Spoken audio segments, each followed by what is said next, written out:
Hey guys, tonight we are going to do something a little different. We're not just going to talk about history, we're going to step into it. But forget the grand palaces and the heroic battlefield. Tonight, you're becoming a Roman gladiator. And let me tell you, it's not what you see in the movies. The job benefits are terrible. The work environment is what we'd politely call hostile. And spoiler alert, you'll be lucky to make it to your first performance review. This is the story of the daily grind. The grind, and the quiet desperation behind the roar of the Colosseum. So, before you get comfortable, take a moment to like the video and subscribe, but only if you genuinely enjoy what I do here.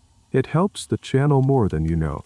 And as always, I'd love to see where y'all tuning in from tonight. Drop your city and the time in the comments below. It's always a little magical to see our quiet, late-night community stretching all across the globe. Now, dim the lights. Maybe turn on a fan for that soft background hum. And let's ease into tonight's journey together. It all starts on what feels like the worst day of your life. The sun is high and unforgiving, beating down on the dusty streets of Rome, making the stench of sweat, sewage, and cheap wine hang thick in the air. Just a year ago, you had a small plot of land, a family, a name that meant something in your village, but a failed harvest, followed by a crippling loan from a man with cold eyes and no patience, has unraveled everything. The last of your possessions were sold off last week. Now, you have nothing left to sell but yourself. You're standing in a grimy back alley, outside a door that looks like it has absorbed decades of misery. This is the office of Honest, a man who buys, trains, and rents out gladiators. He is a dealer of human flesh. And you're here for a job interview. You push the heavy wooden door open, and the smell of stale wine and something vaguely metallic hits you. The room is small and dark. The man sitting behind a large, cluttered desk doesn't even look up at first. He is examining a piece of accounting on a wax tablet, his brow furrowed in concentration. He is not a giant, muscle-bound brute, but a surprisingly ordinary-looking man, perhaps a bit soft around the middle. His tunic is of decent quality, but stained. This is gladiators, or perhaps a man just like him. His name doesn't matter. What matters is the look in his eyes when he finally raises them to meet yours. It is not a look of cruelty, but one of pure, dispassionate calculation. The way a butcher sizes up a hog. He gestures for you to come closer, and the assessment begins. He doesn't ask about your hopes or dreams. He asks you to open your mouth. He inspects your teeth, a sign of your overall health and age. He grabs your arm, squeezing your bicep, then your thigh, his thumb pressing hard into the muscle. He tells you to turn around, to bend, to squat. You feel less like a person and more like a horse being examined at market. This is the physical. He is looking for a good investment. Strong limbs, a solid frame, no obvious signs of chronic illness or old. Poorly healed injuries that might make you a liability. Your humiliation is not a factor in his calculations. This is where a common misconception gets cleared up. You aren't a slave or a prisoner of war being forced into this. You are a free man, a Roman citizen, driven to this door by desperation. You are about to become what they call an octaratus, a volunteer who signs a contract to become a gladiator in exchange for food, shelter, and a signing bonus that will settle your debts. You agree to surrender your body and your freedom for a set number of years. It is a devil's bargain, a last resort for the destitute. The honest grunts, seemingly satisfied with his inspection. He slides a piece of papers across the desk, along with an ink and a stylus. It is the octar amentum, the contract. He explains the terms in a bored monotone. You will swear an oath, to be burned, to be bound, to be beaten, and to be killed by the sword. You will hand over all your civil rights. You will no longer be protected by Roman law. You will become property, his property. Historians still puzzle over the exact legal mechanics of this process, debating whether it was officiated by a public magistrate or was a more informal, private agreement. But for you, sitting in this still, suffocating room, the legal nuances are irrelevant. It is a piece of paper that promises survival at the cost of your very self. You dip the stylus in the ink, your hand trembling slightly, then sign your name, the name you are about to lose. The honest A takes the contract, sprinkles some sand on it to dry the ink, and then, for the first time, he almost smiles. He has just acquired a new asset. I, heavy-set male, his trainer, emerges from the shadows and places a rough hand on your shoulder. He doesn't speak, just guides you out a back door, away from the street and into a dark, descending corridor. The door slams shut behind you, and the sounds of the city you once knew fade away completely. The corridor is longer than you expected, and it slopes gently downward, leading you away from the last sliver of natural light. The air grows cooler, damper. The trainer's hand on your shoulder is less a guide and more an anchor, pulling you down into this new reality. You can hear the distant, muffled clang of metal on metal, a rhythmic, brutal sound that seems to echo up from the very bones of the earth. It is a sound you'll come to know intimately. For now, it is just a terrifying promise. You are laid into a small, stone-walled room, empty save for a single wooden bench and a flickering oil lamp that throws long, dancing shadows on the walls. The trainer finally lets go, and the absence of his touch leaves you feeling strangely unbored. He looks at you, his face a mask of professional indifference. "Forget your name," he says, his voice rough, like stones grinding together. "Forget your family. Forget the sun. You swore the oath. You belong to the Ludus now. You are infamies." Infamies. The word hangs in the air, heavy and foul. You've heard it before, spat from the mouths of respectable citizens when talking about the lowest rungs of society. It is not just a word. It is a legal and social stain, a brand burned, not on your skin, but onto your very existence. This is your social death. As an infamies, you are now officially a person of ill repute, stripped of the rights that once defined you as a Roman. You can no longer vote, hold any form of public office, or appear as a witness in most courts. Your word is now legally worth less than that of a common citizen. You have been placed in the same social category as actors, whose public performances were seen as a form of self-prostitution, gladiators, who risked their lives for the mob's entertainment, and actual prostitutes, who sold their bodies in the city as grimy brothels. Congratulations, you've just joined Rome's most notorious social club. You look down at your hands, the same hands that once worked the soil and held your child. They look no different, but they are no longer truly yours. You are an object, a tool to be used, maintained, and, if necessary, broken. This is the core of infamy for a gladiator, the surrender of legal self-ownership. Your body is no longer your own private domain, protected by law and custom. It is now a public commodity. The trainer tosses a bundle of rough, scratchy fabric at your feet, a tunic, coarser than anything you've ever worn. "That change," he orders, as you strip off your old clothes, the simple garments that represent your past life. A thought crosses your mind. Well, they physically brand you. You've heard stories of runaway slaves being marked with hot iron. Academic centuries from now will debate this very point.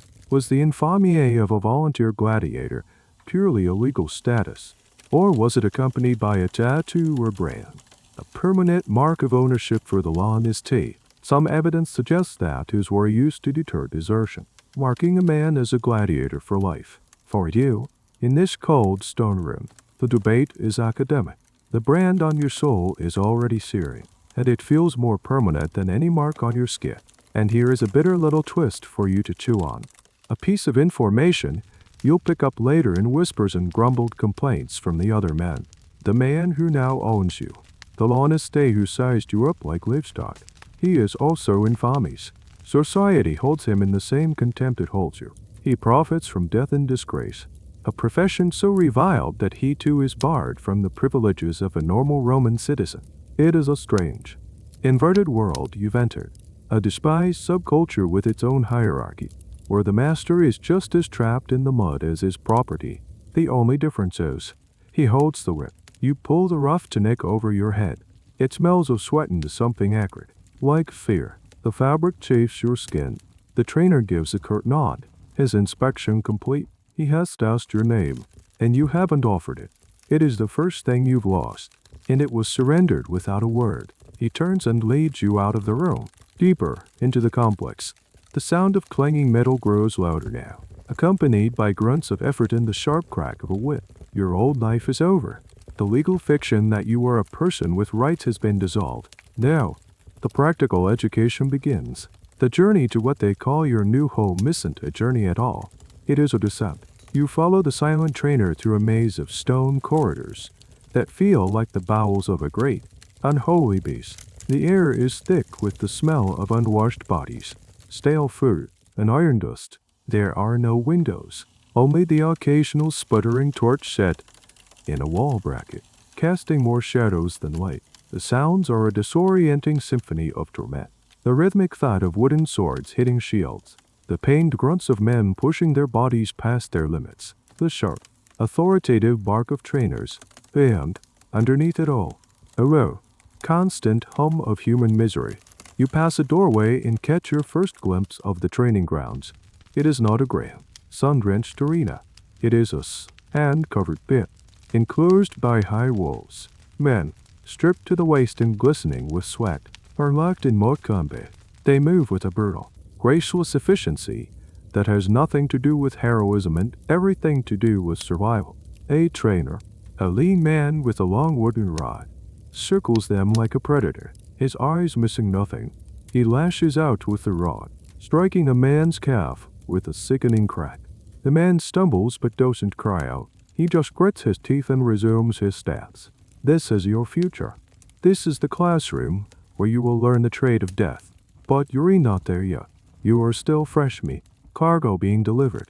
The trainer leads you past the training pit, down another hallway, and stops before a heavy, iron-barred gate. He pulls a large key from his belt and unlocks it with a deafening screech of metal. He shoves you through. This, you realize, is the living quarters, and the word living feels like a cruel joke. Here, the concept of being property becomes brutally, physically real. You are no longer just legally an object. You are treated as one. You see a group of new arrivals, like yourself, being processed.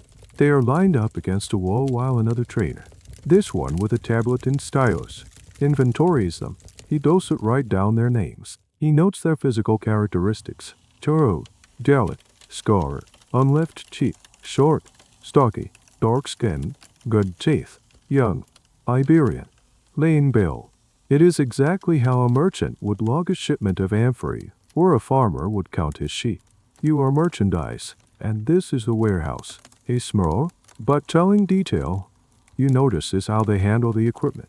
A rack of battered shields and dulled training swords stands against one wall.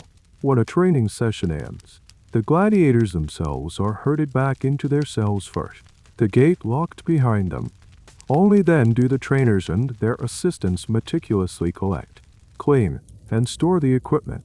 The swords and shields are valuable assets. You are a replaceable one. This hierarchy of value is a constant, silent reminder of your place in this world. Historians often debate the exact monetary value of a gladiator, which fluctuated wildly based on skill, experience, and public appeal, but a good quality sword or helmet had a clear, consistent price. In the cold accounting of the Laudiste, you are the one with the more unpredictable and ultimately more expendable value. Your group is led into a large, communal washing area. A series of stone basins are fed by a trickle of cold water. You are ordered to strip and wipe. There is no privacy, no modesty. You are surrounded by strangers, all of them bearing the same look of dazed shock as you. Men from different lands, speaking different languages, all reduced to the same naked, shivering state. Some are prisoners of war, their bodies scarred from past battles. Others are condemned criminals, their faces hardened with a desperate nihilism. And then there are men like you, the volunteers, the free men who chose this path out of poverty. In the eyes of the land Unista, and soon in your own, these distinctions will cease to matter. You are all just raw material.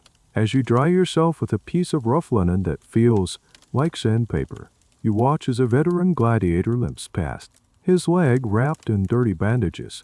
He is being escorted by a guard. He doesn't make eye contact with any of you. His gaze is fixed on some distant point, his facial landscape of old scars and fresh pain. He is what you will become if you survive. He is a piece of property that has been damaged and is being sent for repairs. This is the first time you truly grasp the cold, hard logic of the ludus. You are not a warrior being trained for glory. You are a commodity being prepared for market. And this journey, this slow, humiliating procession from the front door to the cell block, is designed to strip away every last remnant of a person you used to be, until all that is left is the product, the gladiator, the trainer, or perhaps a guard. The roles seem to blur into one continuous stream of grim-faced authority shoves you forward. Your brief and shockingly public bath complete. The iron-barred gate you passed through earlier now seems like a fond memory of relative freedom. You are now being led into the heart of the ludus, the gladiator school, and any lingering, movie-inspired notions of a noble training academy are about to be violently disabused. This is not a school. It is a prison, designed with the single-minded purpose of containing dangerous assets. You step into a central courtyard, and the full, oppressive architecture of the place reveals itself. It is built like a fortress. High stone walls, devoid of any decoration, rise up on all four sides, blocking out most of the sky. The only view is a frustratingly small patch of blue directly overhead. There are no escape routes. The walls are smooth and sheer, and you can see watchers manned by armed guards at each corner. Their eyes are constantly scanning the compound, their expressions bored and detached. They're not there to protect you. They are there to make sure the honest investments don't run away. The entire layout screams of control and confinement. The famous ludus of Pompeii, excavated centuries later, will confirm this design. A central practice yard surrounded by tiny cells, a layout eerily similar to a military barracks or a maximum security prison. The air in the courtyard is thick with the smell of sweat, fear, and something else. Despair. It hangs here, a permanent, invisible fog. The ground is a mixture of packed earth and sand, littered with discarded pieces of rope, splintered wood, and things you don't want to look at too closely. Everything is functional, brutal, and devoid of comfort. There are no benches to sit on, no shaded porticos to rest under. You are either training, or you are in your cell. There is no in between. You are shoved towards a row of doors, each one a dark, gaping maw in the stone wall. I guard checks a list on a wax tablet, runs your description. Joe, volunteer, looks soft and points to a specific door. This is it, your new home. As you approach, the smell of stale air and unwashed humanity intensifies. It is the smell of too many men crammed into too small a space for too long. Looking inside, your heart sinks. It is not a room. It is a cell, a stone box. It is barely large enough for two, maybe three, men to lie down. A thin layer of straw is scattered on the stone floor, serving as your mattress. It is crawling with things you can't see but can definitely feel. In one corner, there is a bucket. The purpose of the bucket is immediately unhorrifilously obvious. There is no window, only the barred opening in the heavy wooden door, which offers a sliver of a view of the opposite wall. This will be your entire world. A historical tidbit that no one here will tell you is that this place is a masterpiece of psychological warfare. The constant surveillance, the lack of privacy, the sheer oppressive ugliness of the architecture. It is all designed to break you down, to strip away your individuality and make you pliable. You are never truly alone, yet you are completely isolated. You are constantly watched, but no one cares about your well-being. It is a paradox designed to crush the human spirit. Historians debate whether the conditions were uniformly this grim across all ludi, or if some, perhaps those owned by the emperor, offered slightly better accommodations. But for most privately owned schools, like the one you're in, squalor was the standard. It was cheap, and it worked. You step inside the cell, and the guard slams the heavy door behind you. The sound of the bolt sliding into place is the most final sound you've ever heard. The darkness inside is almost total for a moment, until your eyes adjust to the sliver of light from the door's grate. You are not alone. A figure is sitting on the floor in the far corner, his back against the wall. He doesn't look up. The message is clear. This is his space, and you are an intruder. Welcome to the Ludus. It is not a place where men are forged into heroes. It is a place where humans are systematically dismantled and reassembled into weapons. A human slaughterhouse, where the animals are taught to kill each other for the entertainment of others. And you've just been checked in. The air is stale, the floor is hard, and the silence from your new cellmate is louder than any scream. This is the reality. Forget the cheering crowds and the emperor's salute. This is where the gladiator's life is truly lived. In a dark, stinking vault, waiting for the next bell, the next beating, or the next trip to the arena. The darkness in the cell is thick and suffocating. The only light trickles in through the small, barred grate in the door, painting a few dusty stripes on the opposite wall. As your eyes slowly adjust, the figure in the corner shifts. He is a mountain of a man, with broad shoulders and a neck as thick as a treat rung. Scars crisscross his arms and back. Pale lines on his sun-darkened skin. Each one a paragraph in a story you don't want to read. He finally turns his head and looks at you, his eyes holding a weary and profound emptiness. "New," he grunts. His voice is a low rumble. The accent thick and foreign. "Galli, maybe Germanic. It doesn't matter." You nod, unable to find your voice. "Don't touch my straw," he says, before turning his gaze back to the wall. "And that is it. That is your welcome. This is your new family. Not a band of brothers, not a noble cadre of warriors, but a random assortment of broken men, thrown together by fate and the honest as legible. In the cell, next to yours, you can hear two men arguing in a language you'd recognize. Their voices sharp and angry. Further down, someone is quietly weeping. The sound is so full of despair, it makes your own throat tighten. These are the men you will live with, eat with, train with, and, ultimately, fight. Sometimes, you will fight alongside them. Other times, you will fight them to the death. The social dynamics of the Ludus are a brutal and unforgiving maze. You'll learn the rules quickly, because you have to. There is a rigid, unspoken hierarchy. At the top are the veterans, the survivors, the men who have seen the arena multiple times and lived. They carry themselves with a kind of grim authority. They get the better spots in the cells, the first crack at the food, and a wide berth from the newcomers. They are a terrifying glimpse into your potential future. Alive, yes, but scarred, haunted, and emotionally deadened. They are the walking wounded. Below them are the established gladiators, the men who have passed their initial training and are part of the longest as regular roster. They are a tense, volatile bunch, full of bravado and barely concealed fear. They form cliques, often based on their fighting style or ethnic origin. The Thracians stick together. The Nettan trident-wielding retiarii have their own circle. These are not friendships. They are alliances of convenience, fragile things that can shatter in an instant. And then there is you, the raw material, the TIR ones, or novices. You are at the absolute bottom of the food chain. You are ignored by the veterans, bullied by the mid-tier fighters, and viewed with suspicion by the other newcomers. Every man is a potential rival, a competitor for the meager resources of the Ludusan. Down the line, a possible opponent in the arena. Trust is a currency that no one here can afford. One of the strangest and most debated aspects of this life is the concept of gladiator relationship. Did they form friendships, bonds of brotherhood? The romanticized image of gladiators fighting back to back, a loyal team against the world, is mostly a cinematic invention. However, archaeological evidence, like memorial stones erected by one gladiator in honor of a fallen comrade, suggests that genuine bonds couldn't did form. You might find one person, perhaps your cellmate, perhaps another man in your trading group, with whom you can share a moment of quiet understanding. A shared look, a nod of acknowledgement after a brutal training session.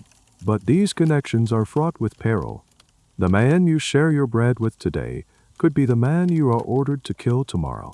This constant, underlying tension poisons everything. You'll also learn about the different types of men crammed into this place. You'll meet the true slaves, men captured in distant wars who fight because they have no other choice. They are stoic, hardened, and often the most dangerous because they have nothing left to lose. You'll meet the condemned criminals, the no XII, who are here not to fight, but simply to be executed in the midday games. They are ghosts, already dead, their eyes hollow with the certainty of their fate, and you'll meet more men like yourself, the Octoridii, the volunteers. You might think this would create a bond, but often it does the opposite. There is a special kind of self-loathing reserved for those who chose this life, however dire the circumstances, and it often manifests as aggression towards others in the same position. Your cellmate, the silent giant in the corner, finally speaks again, without looking at you. The guards change in an hour. They're lazy. The new one won't check the bucket until morning. It is not an offer of friendship. It is a piece of practical, vital information.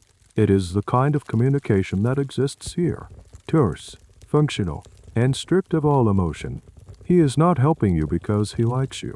He is helping you because sharing a cell with a man who doesn't understand the basic rhythms of survival makes his own miserable existence even worse. You mutter a quiet thanks to the stone wall. You're relearning the first lesson of the ludus. You are utterly alone, together. A loud, clanging bell jolts you from a fitful, shallow sleep. It is a sound that cuts through the groans and shuffling of the other men. A non-negotiable summons. Your cell door screeches open, and the guard barks. Now, there is no time to wake up slowly, no moment to gather your thoughts. The day starts like a physical blow. You stumble out of the cell, your body already stiff from the cold stone floor, and join a shuffling, silent line of men being herded towards another part of the compound. The destination is the mess hall. Though calling it that is a gross overstatement. It is another long, low silencing room, filled with crude wooden tables and backless benches. The air is thick with the smell of boiling grain and sour wine. You're each shoved into a spot at a table, shoulder to shoulder with other men. No one speaks. The exhaustion is too deep, the morning dread too thick. A team of kitchen slayers, men even lower on the social ladder than you, swap a thick, grayish porridge into a rough pottery bowl and thrust it in front of you. A hunk of coarse, dark bread is tossed onto the table next to it. This is breakfast, and lunch, and, in slightly larger portions, dinner. You take your first spoonful. It is bland, gritty, and utterly joyless. It is mostly barley, maybe some beans or lentils thrown in. This is the fuel for the machine, nothing more. You suddenly understand a nickname you'd once heard shouted in the streets as a gladiator procession passed by. Hoderi, the barley eaters. It was to compliment. It was a term of derision, a way for the brind olive oil eating Roman populace to mock the strange, coarse diet of these men. For them, a diet heavy in barley was what you fed livestock, not people. And here lies a fascinating piece of historical science. For centuries, this nickname was just taken at face value. But modern analysis of skeletons found in a gladiator cemetery in Ephesus has revealed a startling truth.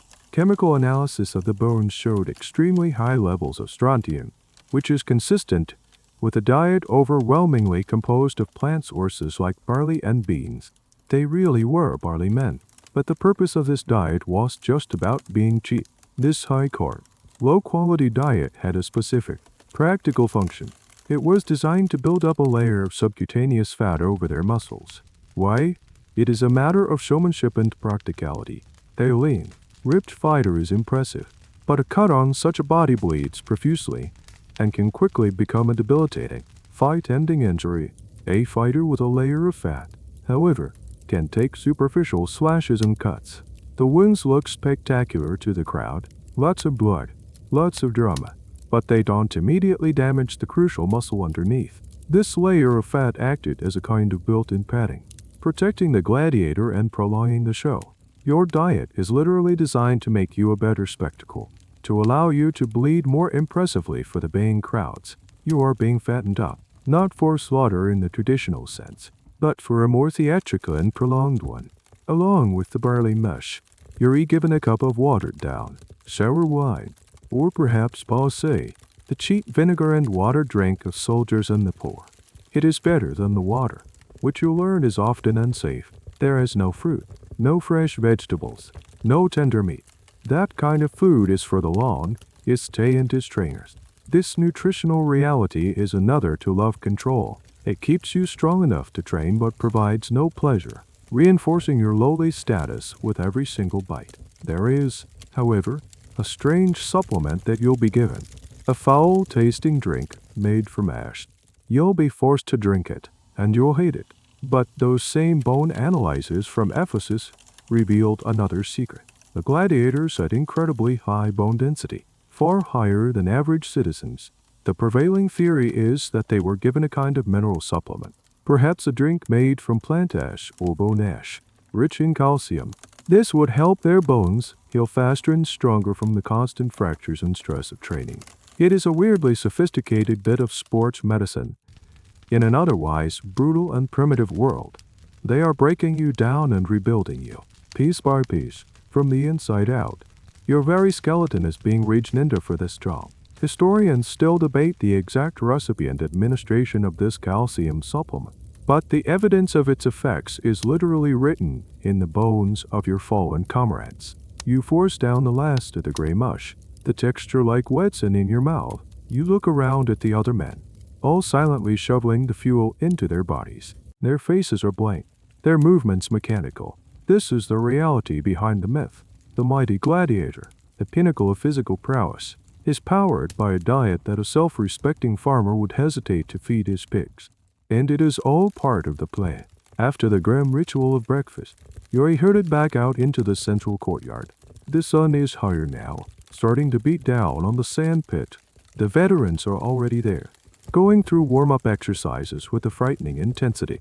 Their movements are economical and deadly, honed by countless hours of repetition. You and the other tired ones, the novices, are kept to the side, a flock of bewildered sheep waiting for the shearer, and then he appears. He doesn't stride into the yard like a general. He emerges from a doorway leading to the more comfortable, private section of the ludus, looking for all the world like a disgruntled merchant checking on his inventory. This is the man who bought you, the Launiste. He stands with his arms crossed, a slight paunch pressing against his tunic, his face a mixture of boredom and predatory assessment. This is your new boss, the master of this domain. The Launiste is one of the most paradoxical figures in Roman society. He is a businessman, an entrepreneur dealing in a unique and dangerous commodity, trained killers. He might have inherited the school, or he might have been a successful gladiator himself, who earned his freedom and scraped together enough capital to start his own troupe. The latter is rare, but not unheard of. He is utterly dependent on the approval of the wealthy elite, the magistrates, senators, and emperors who hire his gladiators for the games. He has to be a shrewd negotiator, a ruthless accountant, and an expert marketer, promoting his starfighters to drum up public interest. Yet, despite the potential for immense wealth, he is, as you've already learned, socially radioactive. The profession of a Launiste was considered so vile, so steeped in death and human misery, that he was legally branded with infamy, just like you are. He inhabited a strange social twilight zone, potentially rich and influential within his own world, but despised and ostracized by the mainstream society whose entertainment he provided. He was the ultimate parasite, profiting from a spectacle that society simultaneously craved and condemned. This inherent contradiction is something scholars still find fascinating.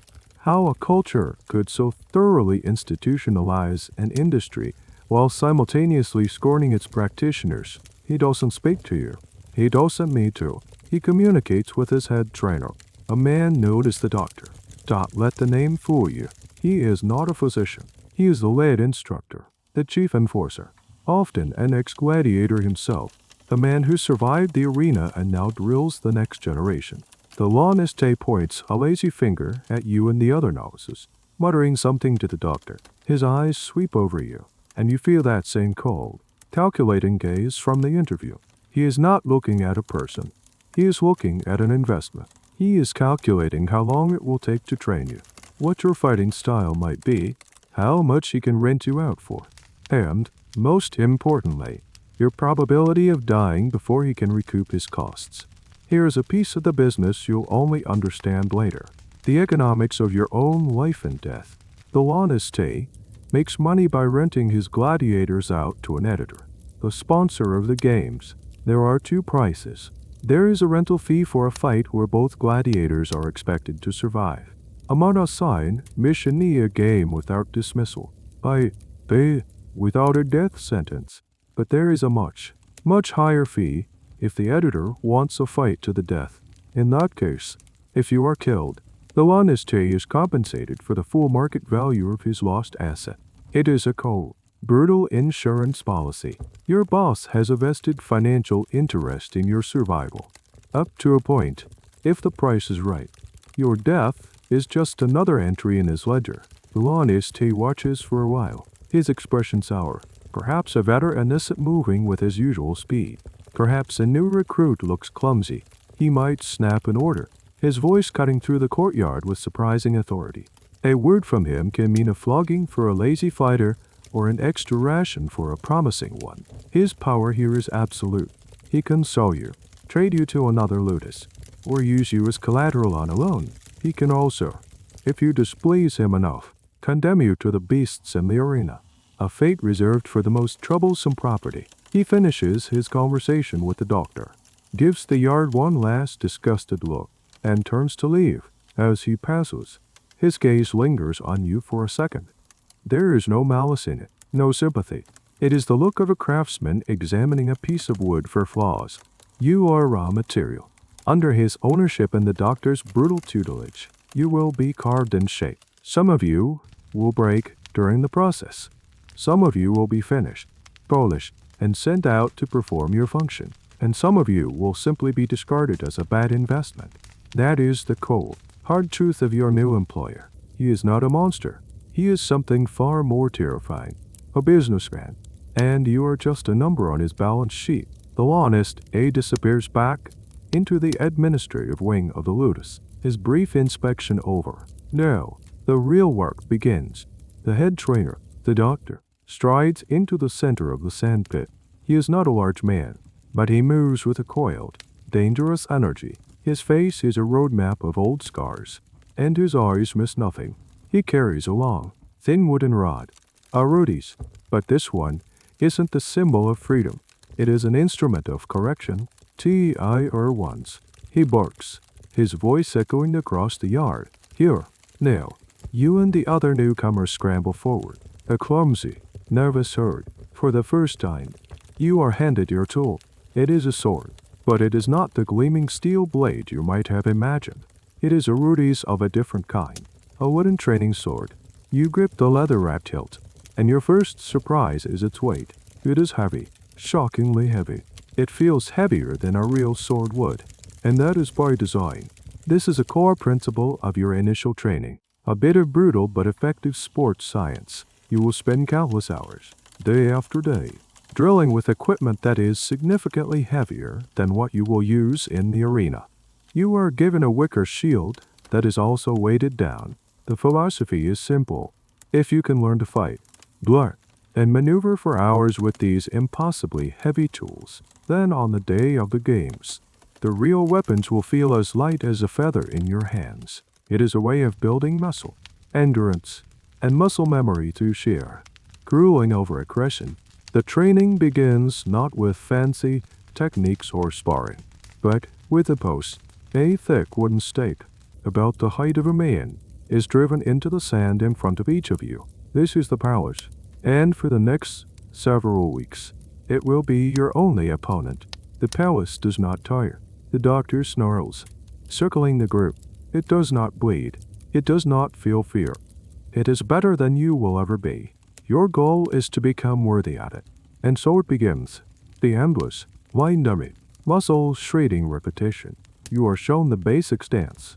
Knees bent, body low, shield up. Then the first strike. A simple, straight thrust, not a wild, cinematic slash. Slashing looks impressive, but it leaves you open and exposes your torso. The Roman military, and by extension, the gladiatorial schools, prize the short, efficient, deadly stab. You lunge and thrust at the wooden post. Again, and again, and again. Your arm starts to burn. The heavy wooden sword feels like it is made of lead. Your shoulder screams in protest. The doctor is a constant, menacing presence. He corrects your form with a sharp rap of his rod on your leg or back. Lower.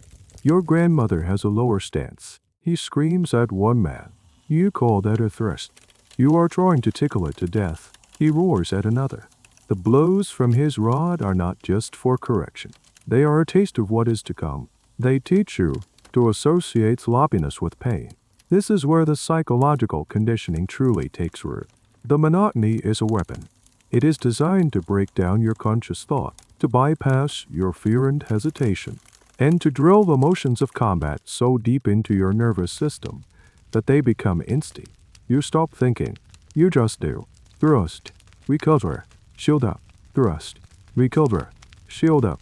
The world shrinks to the wooden post in front of you and the burning agony in your arm. A quirky detail of this training is the sheer noise of it all. The constant whack, whack, whack of dozens of wooden swords hitting wooden posts is a deafening, rhythmic cacophony. Add to that the trainers shouting, the grunts of exertion, and the occasional cry of pain, and the training yard becomes an overwhelming assault on the senses. It is another layer of pressure, another thing designed to weed out those who can't focus under duress. The question of how sophisticated this training was is a point of academic debate. Was it just brutal, repetitive drilling, or did it involve complex tactical instruction? Some sources suggest that different types of gladiators received highly specialized training from trainers who were experts in that specific fighting style. A gladiator, for example, would have a doctor who was a master of the net and trident, but for a novice like you, in the initial stages, it is all about the fundamentals. You are being turned into a block of marble, ready to be carved. The fine details will come later. If you survive this initial breaking-in period, hours pass. The sun climbs, beats down, and begins to descend. Your tunic is soaked with sweat. Your muscles are trembling uncontrollably, and your hands are raw from gripping the heavy sword. You've seen two men collapse from sheer exhaustion. They were dragged to the side, revived with a bucket of water, and then forced back to their posts. There is no quitting. There is only failure. Finally, the bell rings again, signaling the end of the day's training. You drop the wooden sword, and your arm feels strangely, unnervingly. You've survived your first day of training. You haven't learned how to fight a man. You've learned how to fight a piece of wood. And you have learned, in the most profound and painful way possible, that your body is no longer your own. It is an instrument, and it will be tuned with pain and repetition until it plays the song the laniste wants to hear.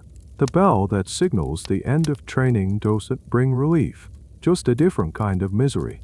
Every muscle in your body screams in protest. Your shoulder feels like it has been pulled from its socket, and your hands are a mess of blisters from the heavy wooden sword. You are part of a limping, groaning herd being shuffled away from the training yard. You've seen men with injuries far worse than yours. One man's ankle twisted badly during a footwork drill. His foot is now swelling to twice its normal size. Another caught a blow from a trainer's rod that split his lip open. You are all prodded towards a specific room in the ludus. It is cleaner than the cells, with a strong, pungent smell of herbs, vinegar, and drying blood. This is the infirmary, the workshop of the medicus.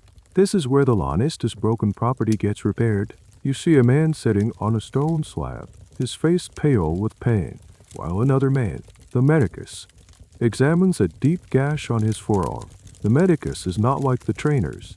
He is often a Greek slave or freedman, possessing a level of medical knowledge that is both surprisingly advanced and brutally pragmatic. He is not here to soothe your pain or offer a gentle bedside manner. His sole function is to get you back on your feet and into the training yard as quickly and cheaply as possible.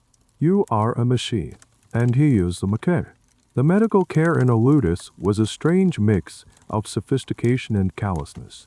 On one hand, the laniste had a huge financial incentive to keep his gladiators alive and fighting. A top-tier gladiator was an enormous investment. Therefore, the doctors in these schools were often highly skilled surgeons. They were experts in treating trauma, setting broken bones, stitching deep wounds, and preventing infection. They had to be the famous physician Galen, one of the most important medical figures of the ancient world.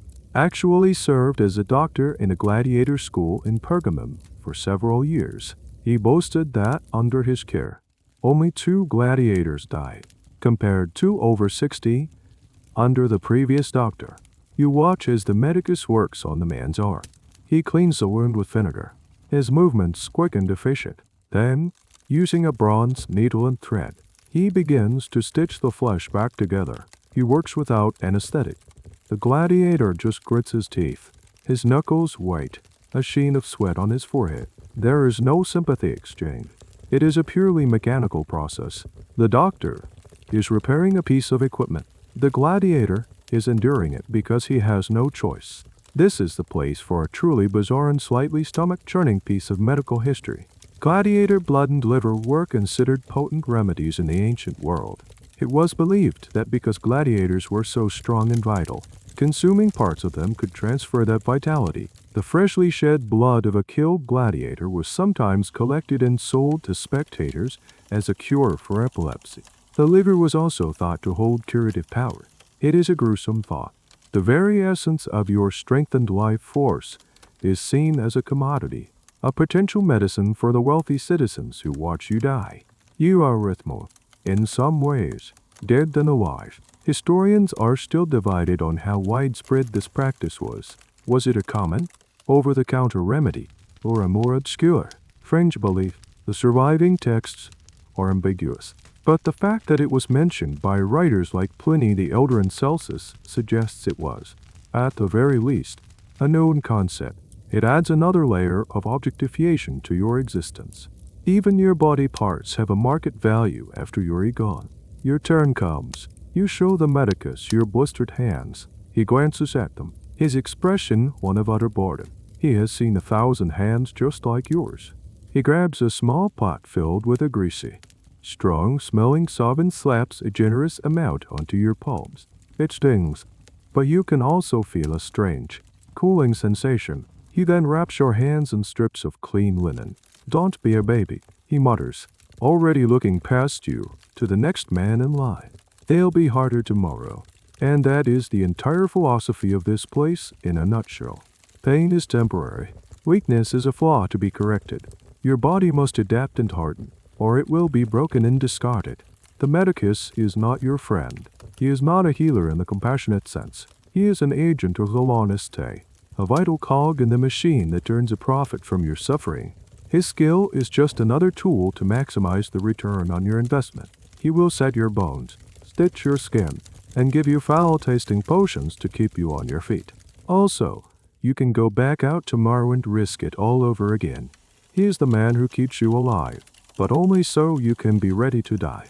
With your hands wrapped in their stinging salve, you are dismissed from the infirmary and shoved back towards the cell block. The sun is setting, casting long, distorted shadows across the courtyard.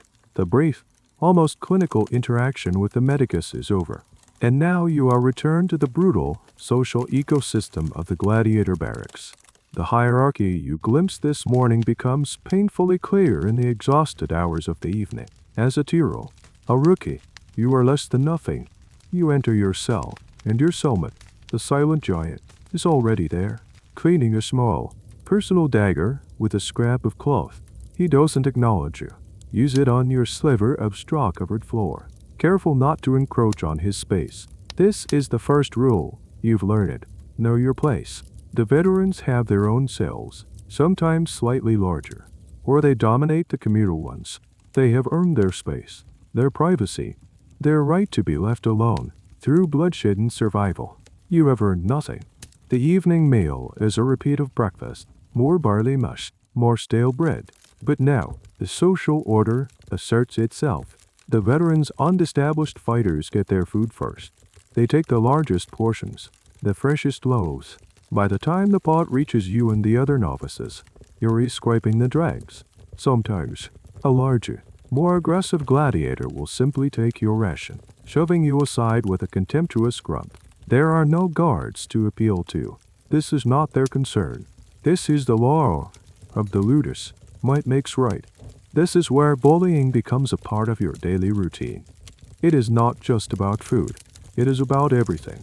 It is about who gets the cleaner water, the less frayed blanket, The spot in the self-earthest from the stinking waste bucket. It is a constant, low-level war of intimidation and dominance. You quickly learn to make yourself small, to avoid eye contact with the more aggressive fighters, to stay on the periphery. To survive, you must become invisible. This internal pecking order serves the Lanista's purposes perfectly. It fosters a climate of perpetual competition and aggression. It prevents the gladiators from uniting. If you are constantly wary of the man sleeping next to you, you have no time or energy to resent the man who owns you both. It is a classic tactic of control, divide and conquer. The trainers actively encourage this. They will praise a veteran who disciplines a lazy novice, reinforcing the hierarchy with their approval. Here you encounter a strange and rather pathetic part of gladiator life, the fan club. Even within the squalor of the ludus, fame has its privileges. A champion gladiator, a man who has won many victories and has a following among the populace, is a star. His name might be scrawled as graffiti on the city wall. Wealthy admirers, both male and female, might send him gifts, a bottle of bitter wine, a special food item, or even money. These gifts are delivered to the ludus, and they grant the star gladiator immense prestige and power within the barracks. He can use these resources to reward his small clique of followers, further cementing his status. You watch one evening as a famous secador, a fighter known for his victories, receives a whole roasted chicken, a gift from a wealthy patron. He shares it only with his two closest allies, eating it greedily while the rest of you watch, your mouth swatering from the smell, surviving on your barley mush. Historians often debate the extent of this gladiator groupie phenomenon. Was it common for aristocrats to become patrons of individual fighters? Or is this an exaggeration based on a few famous cases? The evidence, from surviving graffiti to mentions in poetry and letters, suggests it was very real. These fighters were the celebrities of their day, simultaneously adored and despised. For a man like you, at the bottom of the ladder, this seems like a distant, impossible dream. It is another rule, existing right here in the same filthy courtyard. The bullying isn't always physical, it is psychological. Veterans will tell you horror stories, some true, some embellished, about the arena. They'll describe the exact sound a man's ribs make when they're crushed by a hammer, or the way the sand soaks up blood. They do it to test you, to see if you'll break. They are weeding out the weak, not out of malice, but out of a twisted sense of pragmatism. Hey wait, panicky partner in a paired fight can get you killed. They need to know who they can count on, and who is a liability. You lie on your straw pallet, the sounds of the barracks washing over you. A man is crying softly in the cell next door. Two others are in a heated, whispered argument. The famous Saycut or is laughing with his friends.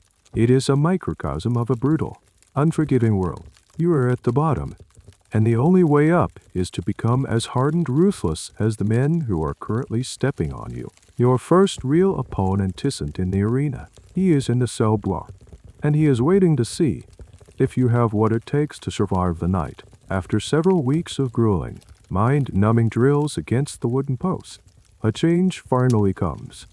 The Lanista and the head doctor conduct another inspection. This time, they're not just looking for raw strength. They are making decisions. They walk down the line of novices, assessing your progress, your body type, and your aptitude. This is the day you get your job description. This is when they decide how you are going to die. Or, if you're lucky, how you're going to kill. You are shoved forward. The doctor circles you, his expert eye taking in every detail. Are you tall and lean, short and muscular, fast, slow but powerful? Your physical attributes are about to determine your entire career, locking you into a specific class of gladiator. This isn't about finding what suits you best. It is about slotting you into a role that creates the most exciting, unbalanced spectacle for the crowd. The entire system is based on creating compelling matchups between different, specialized fighting styles. The Lanista points at you and mutters something to the doctor. ATHRAX. The doctor announces, and, just like that, your fate is sealed. You are to be a Thracian-style fighter. You are taken from the general group of novices and put with a small number of other men who have also been assigned a class. You are now in specialized training. You're handed your new equipment, and it feels both alien and terrifyingly real. As a THRAX, you will be defined by your gear. You are given a small, square or rectangular shield called a parmula.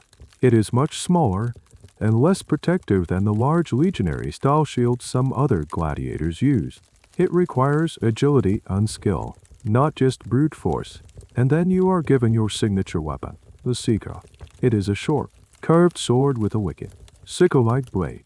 It is designed not for straightforward stabbing, but for hooking around an opponent's shield to slash at their limbs or back. It is an unconventional, vicious little weapon, and learning to use it effectively will take months of agonizing practice.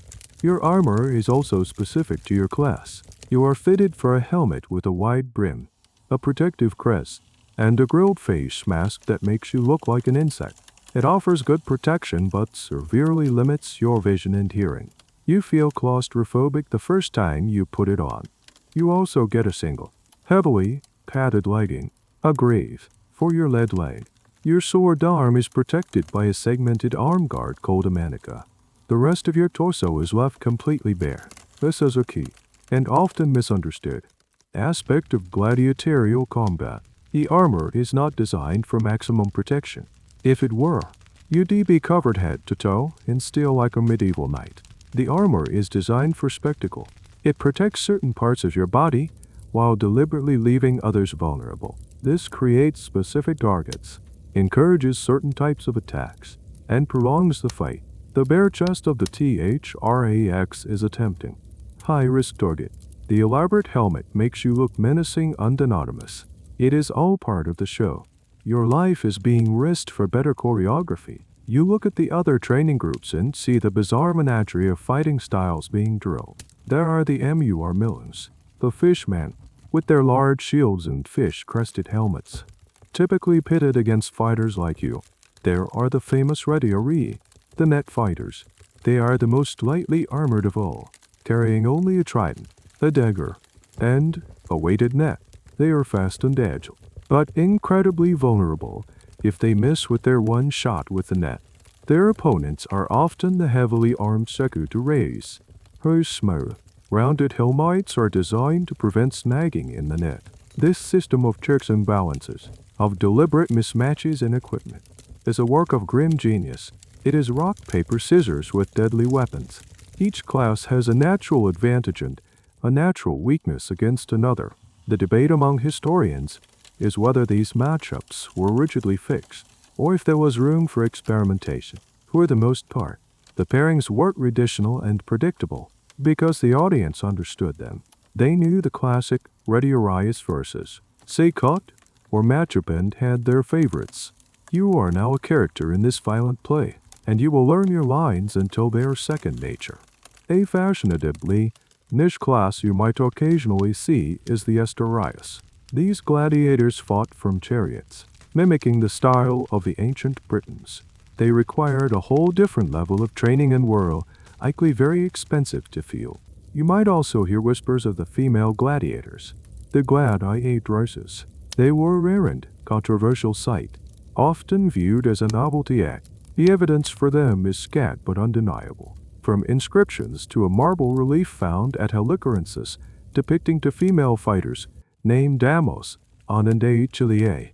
The very idea of them challenged Roman concepts of gender and propriety, making them a titillating and scandalous spectacle. But that is not your world. Your world is now the Sika and the Parmula. Your new trainer is a specialist, a grizzled former THRAX with a limp and one blind eye. He will teach you how to use the curve of your blade not just to cut, but to control, to disarm, to kill. Your training becomes more focused, more tactical, and infinitely more dangerous. You begin sparring, first with other novices of your class, and then, eventually, against trainees from other, opposing classes. The wooden sword still thud, but now there is a new urgency. You are no longer just building muscle. You are learning the dance of death that has been specifically choreographed for you. Now that you have a specialty, a class, you are no longer just a generic trainee. You are a specific type of product, and with that comes evaluation. You begin to understand through overheard conversations and the grumblings of veterans, that you now have a price tag on your head. Your life, and more specifically your death, has been monetized. The honest day runs a business, and his inventory needs to be priced. The value of a gladiator is a complex and fluid calculation. As a hero, a novice THRX, your value is low. You are unproven. You are a high-risk, low-reward asset.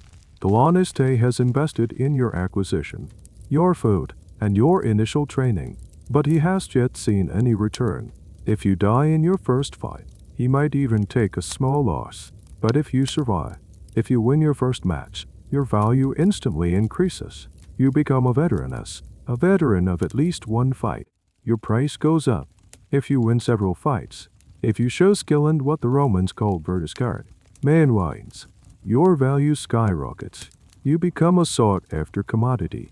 The promoters of the games, the editors, will specifically request you, and the honest can charge a higher rental fee. Your success is his success. This whole economic structure is laid out in a surprisingly transparent way. When gladiatorial games are advertised, the posters, painted on walls around the city, don't just list the names of the fighters. Sometimes they list their records. Petronius, 7 fights, 7 victories, versus Marius, 4 fights, 2 victories. This hypes the crowd, lets them place their bets, and also publicly advertises the quality of the honest stock. The most chilling part of this business is the rental agreement. As you've learned it, the honest rents you to the editor for the games. This rental has 2 clauses, and you are acutely aware of both. There is the standard fee, which assumes you will survive the fight, win or lose. This is known as a fight sign mission E, without dismissal, meaning the loser is spared. But the editor can pay a much higher price for a fight come mission E, where the loser's fate is sealed. If you are defeated, and the crowd or the editor gives a signal for death, the honest is paid a huge sum, often as much as 50 times the standard rental fee. This is compensation for the loss of his valuable asset. This creates a terrifying conflict of interest. Your owner, the man who provides your food and shelter, has a direct financial incentive to see you die, provided the price is right. It is the ultimate betrayal, woven into the very fabric of your existence. You are simultaneously an investment to be protected and a disposable good to be cashed in. Which one you are on any given day depends entirely on the market. This leads to a strange and little-known aspect of the business. Gladiator sales. Honest were constantly buying, selling, and trading gladiators amongst themselves, just like modern sports teams trade players. Aelon, Estée in Gaul might have a surplus of good retiree, while a lot Estée in Rome is short on them. A deal is struck. You could be told one morning that you have a new owner and are being shipped to a different school in a different province. You have no say in the matter. You are property, and you go where the ledger book dictates. Historians debate the frequency and logistics of these long-distance trades. How were men transported securely? What was the mortality rate on the journey? It remains a murky area, but the fact that it happened is undeniable. You could wake up in Rome and go to sleep in Capua. Your life uprooted by a simple business transaction. As you become more established, you might even be allowed to earn a small amount of money yourself. A victorious gladiator was often awarded prize money from the editor. It was a fortune, but it was something. This money was technically yours, but the honeste would often hold it for you, deducting your living expenses. Still, with this money, you could buy small comforts, a better piece of bread, a wineskin of something that didn't taste like vinegar, or perhaps even pay for the company of one of the women who lived in and around the ludus. Even this small glimmer of financial independence is an illusion of control. The honeste allows it because it is a powerful motivator. It gives you something to strive for, a reason to fight harder. A hopeful gladiator is a more profitable gladiator. So you train. You practice the hooking slash of your sika. You learn the quick, defensive dance of the small parmula shield, and with every successful drill, with every nod of approval from your trainer, you can almost feel the imaginary price tag above your head ticking upwards. You are no longer just a man. You are a future's contract, a bundle of risk and potential, walking and breathing on the sand of the training pit, and everyone around you, from the lawn estate to the editor to the roaring crowd, is gambling on the outcome.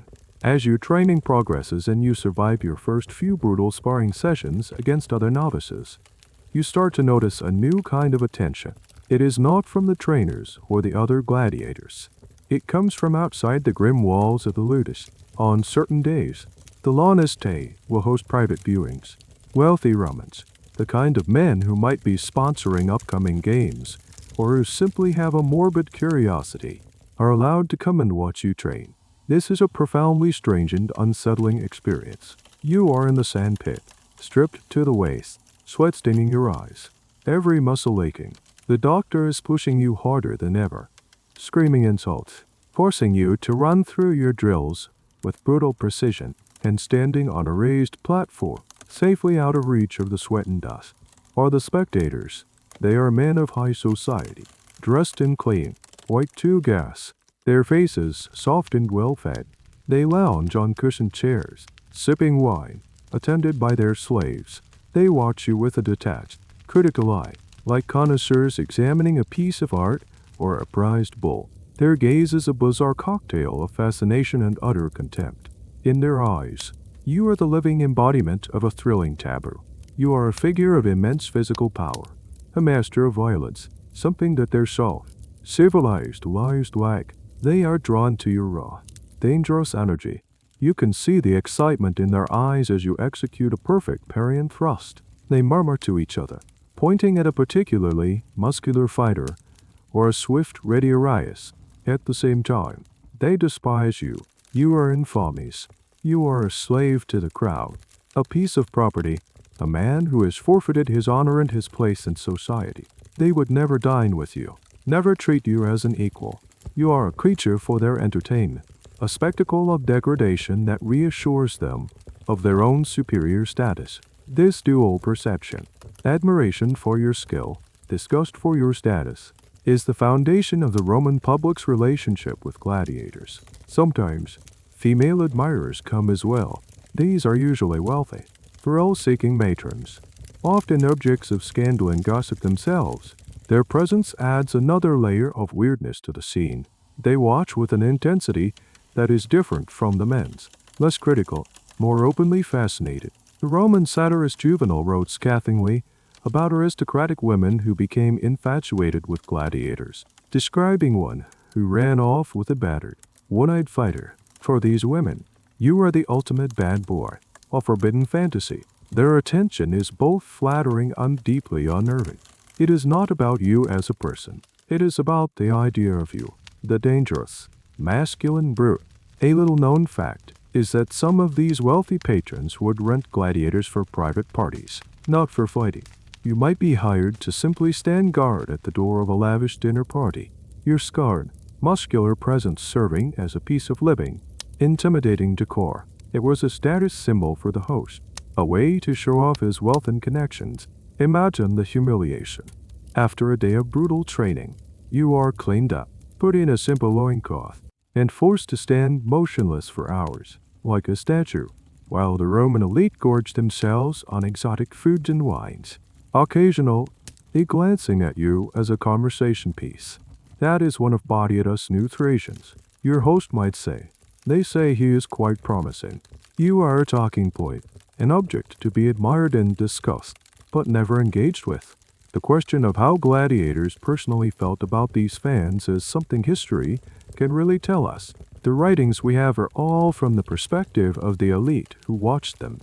Did you feel a flicker of pride at their admiration? Or was it just another layer of degradation? It was likely a confusing mix of both. On one hand, their attention meant you were good. It meant you had value. It meant you might be chosen for the big games, where you could earn prize money, against all odds, survive. On the other hand, their clinical, contemptuous gaze was a constant reminder of the unbridgeable chasm between your world and theirs. You are their plaything. After the patrons leave, the lawniste is often in a better mood, especially if they were impressed. He might order a slightly better evening meal, perhaps with a bit of meat, In the stew, it is a small reward, a crumb from the rich man's table, but in the bleak world of the ludus, it feels like a feast. You go back to your cell, the memory of those clean, judgmental faces burned into your mind. You are becoming a known quantity, a character in the city's ongoing drama. Your identity is no longer your own. It is being shaped by the perceptions and fantasies of others. You are becoming famous, but you are less of a person than ever before. The gazes of these fans are just another set of bars on your cage.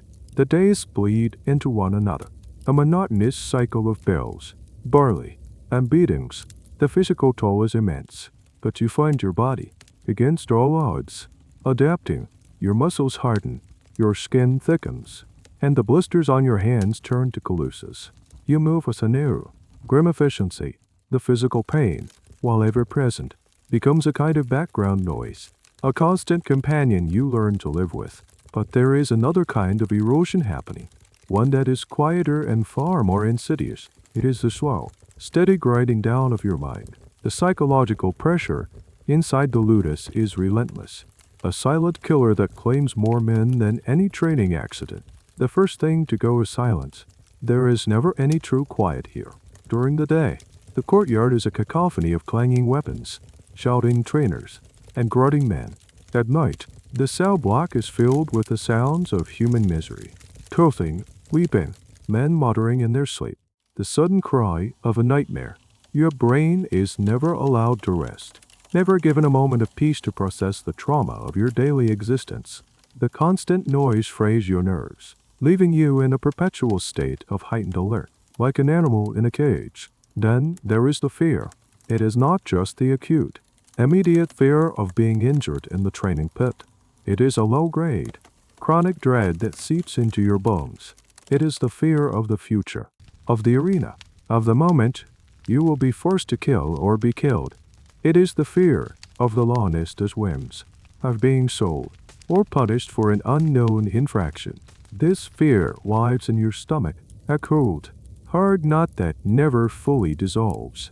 You see its effects all around you. Some men become jumpy and paranoid. Others develop a reckless, nihilistic bravado, picking fights and taking foolish risks. Most, like you, just learn to bury it under a thick layer of emotional numbness. Sleep offers little escape. Nightmares are rampant in the barracks. You jolt awake in the dark, your heart pounding, the phantom sensation of a blade piercing your skin still lingering. You hear other men cry out in their sleep, fighting battles in their dreams that are rehearsals for the real thing. Did gladiators suffer from what we would now call post-traumatic stress disorder, PTSD? It is a question modern historians and psychologists have begun to explore seriously. While applying modern psychological labels to ancient figures is fraught with complexity, it is almost impossible to imagine that these men, living under constant threat of death and extreme violence, did not suffer from severe psychological trauma. The symptoms are all there: hypervigilance, emotional numbness, intrusive memories, and outbursts of aggression. You are living in a factory designed to produce drama. To cope, you develop mental calluses, just like the ones on your hands. You learn to stop thinking about your past life, about your family, about the world outside these walls. Those thoughts are too painful. They are a vulnerability you cannot afford. You focus only on the immediate present. The next meal, the next training session, the next bell. Your world shrinks to the size of the ludus. This is a survival mechanism, but it is also a form of self-destruction. You are killing off parts of your own mind to protect the rest. A strange, and perhaps apocryphal, story you might hear whispered among the men is about the use of drugs. Some say that on the eve of a big fight, the laniste will sometimes provide a special drink, something to dull the fear and heighten the aggression. There is very little direct historical evidence for this, and it remains a point of pure speculation for scholars. Was it wine laced with certain herbs, or is it just a myth? A story men tell themselves to make the idea of facing the arena more bearable. True or not, the story itself speaks to the immense psychological burden you all carry. The idea of a chemical solution to fear is a seductive one. You find yourself changing in ways that scare you. You become quicker to anger, more suspicious of others. A friendly gesture from another novice might feel like a trick. You start to see every other man not as a fellow sufferer, but as a competitor, a threat. The humanity in you is being systematically replaced by a kind of brutal pragmatism. You don't have friends, you have temporary, strategic alliances. This psychological transformation is the most successful and terrifying aspect of the Lannister's training program. He is not just teaching you how to fight. He is teaching you how to stop being a person and to start being a weapon. And as you lie awake at night, listening to the symphony of sorrow around you, you fear that he is succeeding. The biggest fight you face every day is not in the sand pit. It is inside your own head, in the bleak, unchanging landscape of your life. Hope is a dangerous and contraband emotion, yet it persists, flickering in the darkest corners of the ludus like a forbidden candle. It takes the form of a story, a legend whispered, from veteran to novice, a dream that keeps some men from succumbing entirely to despair. It is the story of the Rudies. The Rudies is a simple object, a wooden sword, identical to the ones you train with. But this one is different. This one is a symbol. It is the instrument of freedom. For a gladiator who has served his time, fought with exceptional bravery, and survived against all odds, there is a possibility, a slim, almost mythical possibility, of being granted his discharge in a ceremony in the arena, in front of the roaring crowd. The editor of the games might present him with a Rudies. This act signifies that he is no longer a gladiator. He is a free man. The legend of the Rudies is the ultimate motivator. It is the grand prize, the light at the end of a very long and very dark tunnel. You hear stories of famous gladiators who achieved it, men who fought for years, who became champions, and who finally walked out of the arena not back to the ludus, but into the sunlight of a new life. These stories are told with a mixture of reverence and envy. They are proof that escape is possible, but the reality, as you slowly begin to understand, is far grimmer than the legend. Freedom is not a right you can earn. It is a gift, and it is given very, very rarely. For a volunteer octor-addis like you, your contract likely specifies a term, perhaps 3 to 5 years. If you can survive that long, you are, in theory, entitled to your release. But the contract is full of clauses and conditions, and the Lannister has many ways to extend your service. An injury, a period of illness, a disciplinary infraction, all can be used as justification to add more time to your sentence. For slaves and prisoners of war, the path is even more difficult.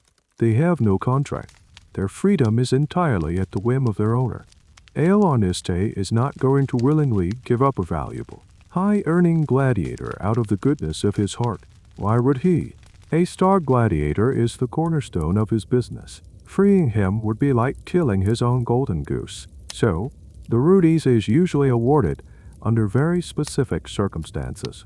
It might be given to a gladiator who is growing old, whose skills are declining, but who has been a loyal and profitable servant for many years. Freeing him is a good public relations move for the Lannister, showing that he can be a benevolent master. It also serves as a powerful piece of propaganda for the other gladiators, reinforcing the myth that hard work and loyalty are rewarded. Look at him. The Lannister's gesture says, "This could be you, if you make me enough money first." A particularly weird and interesting path to freedom was through teaching. A highly skilled but aging gladiator might be granted his Rudies on the condition that he stay on at the ludus as a doctor, a trainer. He would be technically free, no longer required to fight, but still bound to the bloody world of the arena. He would go from being the performer to being the coach. A strange sort of purgatory. Was this true freedom? It is a point that historians and philosophers could debate endlessly. The man is no longer a slave, but his entire life is still defined by the institution that enslaved him. You see the reality of this hope in the faces of the older veterans, the men who have been here for 10, 15 years. They are scarred, broken, and slow. They are no longer top-tier fighters. They are used for preliminary matches, or to train novices like you. They still cling to the hope of the Rudies, but their eyes hold a deep, wary cynicism. They have seen too many men die, too many promises broken. They know the odds. The odds are astronomically against you. The mortality rate for a gladiator is terrifyingly high. While not every fight ended in death, the cumulative risk was enormous. A study of gladiator lifespans suggests the average age of death was in the mid-20s. The sheer physical toll, the risk of infection from untreated wounds, the constant violence of training, it all adds up. Surviving for 5 years is a monumental achievement in itself. And so the Rudy's remains what it has always been, a beautiful, cruel lie. It is a management tool, a psychological lever used by the Loniste to keep his human livestock motivated. It dangles the possibility of a future just out of reach, encouraging you to fight harder, to take more risks, to be a better product. It gives you a reason to get up in the morning and face the palace yet again. You cling to the story, even as the cynical part of your brain knows it is a fiction, because in a world where you have nothing, a beautiful lie is better than the ugly truth. One morning, the routine is broken. Instead of being herded to the training yard after the morning meal, you and a dozen other gladiators are lined up in the central courtyard. The Loniste is there, along with the editor of the upcoming games, a poorly self-important local magistrate. The editor walks down the line, inspecting you like a prize pig at a country fair. He is choosing the matchups for the games, which are just a week away. He stops in front of you. He looks you up and down, then consults a wax tablet in his hand where your brief, brutal resume is noted. You are a THRAX, relatively new, but you've shown some promise in the training bouts. You are cheap, but you might put on a good show. He points at you, then at another man further down the line. A hulking M, you are Miller with a dull, brutish look in his eyes. The classic pairing, him against him. The editor declares. The Loniste nods, a flicker of a smile on his lips. A deal has been struck. You have been booked for your first real fight. The news spreads through the city like a fever. Within a day, painted announcements, called Didicte Munram, appear on the walls of public buildings throughout the city. These are the official programs for the games. They list the name of the editor sponsoring the event, the date, the location, the local amphitheater, and the main attractions. And on that list, among the beast hunts and the public executions, is your name, or not your real name. Your real name is gone. A relic of a forgotten life. You now have a fighting name, a stage name given to you by the Loniste. It is probably something fearsome, exotic sounding, like Tigris or Feryx. Seeing that name, your name, painted on a wall for all the city to see is a dizzying, terrifying experience. You are no longer an anonymous trainee hidden behind the walls of the Ludus. You are now a public figure, a character in a drama that the entire city is anticipating. These painted advertisements were a crucial part of the spectacle. They were the movie posters of their day. Sometimes they included extra details to entice the crowds. There will be awnings to provide shade, or water will be sprinkled to keep down the dust. They might also specify the quality of the gladiators. A troupe of neon gladiators will perform. Meaning, gladiators from the top imperial school, the best of the best. It was all about building hype. A particularly fascinating undebated detail is whether these posters included illustrations. Did they have crude drawings of the gladiators in action? Some scholars believe they did, arguing that in a society with low literacy rates, images would be essential for advertising. Others argue that there is no definitive archaeological evidence for illustrated posters, but you can easily imagine a rough, stylized painting of a TH or AX like you, locked in combat with the M you are Milla. Your stage name's written in bold letters underneath. Back in the Ludus, the atmosphere changes for you and the other mans waited to fight. Your training intensifies, becoming more focused and deadly. You are now exclusively drilled against partners who mimic your opponent's style. The trainers are relentless, pushing you to the absolute limit. Every flaw in your technique is ruthlessly exposed and corrected with a blow from their rod. There is also a change in your diet. In the final days before the games, you might be given slightly better food, perhaps some meat, or a stronger wine. This isn't an act of kindness. It is the lawn is fattening up his prize animals before the show, ensuring you are at your peak physical strength. The psychological games also ramp up. You are now officially a commodity with a delivery date. You and your designated opponent are kept apart. You might see him across the courtyard, and you'll exchange a look. A complex mixture of fear, respect, and cold calculation. He is the man who stands between you and survival. You study him, looking for any sign of weakness, any hint of an old injury you might be able to exploit. He is doing the exact same thing to you. The other gladiators treat you differently now. The veterans might offer a rare piece of terse, practical advice. He is slow on his left side. One might grunt as he passes you. The other novices look at you with a mixture of awe and pity. You are about to do what they all fear. You are the living embodiment of their future. In the final days, a strange sort of calm might descend upon you. The chronic, low-level dread solidifies into a sharp, focused certainty. The what if becomes what is. There is no more room for speculation. Your path is set. All the training, all the pain, all the humiliation has been leading to this one moment. You are a weapon that has been forged, sharpened, and sold. And now, your name is on the poster. The whole city is waiting to see you perform. The night before the games is unlike any other. The usual oppressive atmosphere of the ludus is replaced by a strange, tense, and almost festive air. This is the night of the sine libera, the free dinner. It is a tradition, a formal banquet given for the gladiators who are scheduled to fight the next day. But this is no private, quiet meal.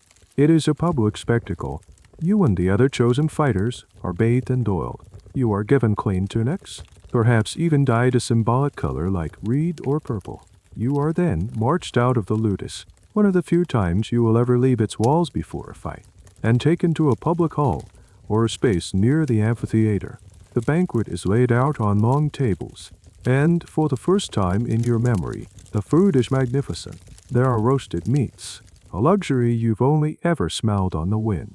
There are loaves of fine white bread, cheeses, olives, and fruits, and most importantly, there is wine, real wine, not the sour vinegar you're used to. It flows freely. This feast serves multiple purposes. On a practical level, it is a last meal in the truest sense, a final opportunity to build up your strength and courage for the ordeal to come. A full stomach and a head buzzing with wine might make you a bolder, more aggressive fighter, but its main purpose is, as always, for the public. The hall is open for spectators. The public is allowed to come in and watch you eat. They crowd around the tables, separated by a rope or a low barrier. They are the true guests at this banquet. You are the entertainment. They stare at you, pointing out their favorites, placing last-minute bets. It is like the viewing of a thoroughbred horse before a big race. They comment on your physique, your demeanor. He looks confident. One might say, that one looks terrified, whispers another. You sit at the table with your fellow gladiators, including the man you are scheduled to fight tomorrow. There is a strange code of conduct at this meal. There is no fighting, no open hostility. There is a kind of somber, professional courtesy. You might even share a jug of wine with your opponent. A toast to what? To fate, to a good death. It is a surreal, deeply uncomfortable truce. You are all part of the same grim fraternity, members of a club no one wants to join. Some men react to the sine libera with wild abandon. They gorge themselves on the rich food, drink themselves into a stupor, and laugh loudly, trying to project an image of fearless bravado. They are trying to convince the crowd, and perhaps themselves, that they are not afraid. Others are quiet and reserved. They pick at their food, their minds already in the arena. They are conserving their energy, focusing their thoughts, preparing for the morning. You see one veteran, a man who has been through this many times, methodically eating, ignoring the crowds, his face an unreadable mask. He is a professional at work. This is also a time for goodbyes, though they are rarely spoken aloud. You might catch the eye of another gladiator from the ludus who has come to watch, a man who was your training partner. A slight nod is exchanged. It says everything that needs to be said. Good luck. I hope you survive. If you don't, I will remember you. A little known and debated aspect of this night is the presence of family or loved ones. Some accounts suggest that gladiators were allowed to see their families, if they had any, to settle their affairs. A gladiator might give his meager savings to his wife or children, or dictate a last will and testament to a scribe. Historians question how common this was, as it runs counter to the total isolation usually imposed by the ludus. It may have been a privilege reserved only for the most successful and highest Attis gladiators. For most, like you, this public banquet is the only farewell you get. You are saying goodbye to the world under the hungry gaze of strangers. As the night wears on, the wine takes hold. The noise of the crowd fades into a dull roar. The face of your opponent across the table seems to swim in the lamplight. Is he as scared as you are? Does he have a family he is thinking of? For a fleeting moment, you see him not as a Milo, not as an obstacle, but as a man in the exact same impossible situation as you. The moment passes. He is your enemy. Only one of you can walk out of the arena tomorrow. Finally, the feast ends. You are rounded up and marched back to the ludus. You are locked in your cell, your head swimming with wine and dread. The rich food sits heavy in your stomach. Sleep is impossible. You lie in the dark, listening to the sounds of the barracks, knowing that the sun will rise in a few short hours. And when it does, it will be the day of the games. The morning arrives not with a gentle dawn, but with the familiar, jarring clang of the bell. Today, however, it sounds different. It sounds like a death knell. There is no training. There is only preparation. You are given a final, simple meal, more barley porridge, something to sustain you without weighing you down. The mood in the ludus is thick with a tense, electric silence. Then comes the pageantry.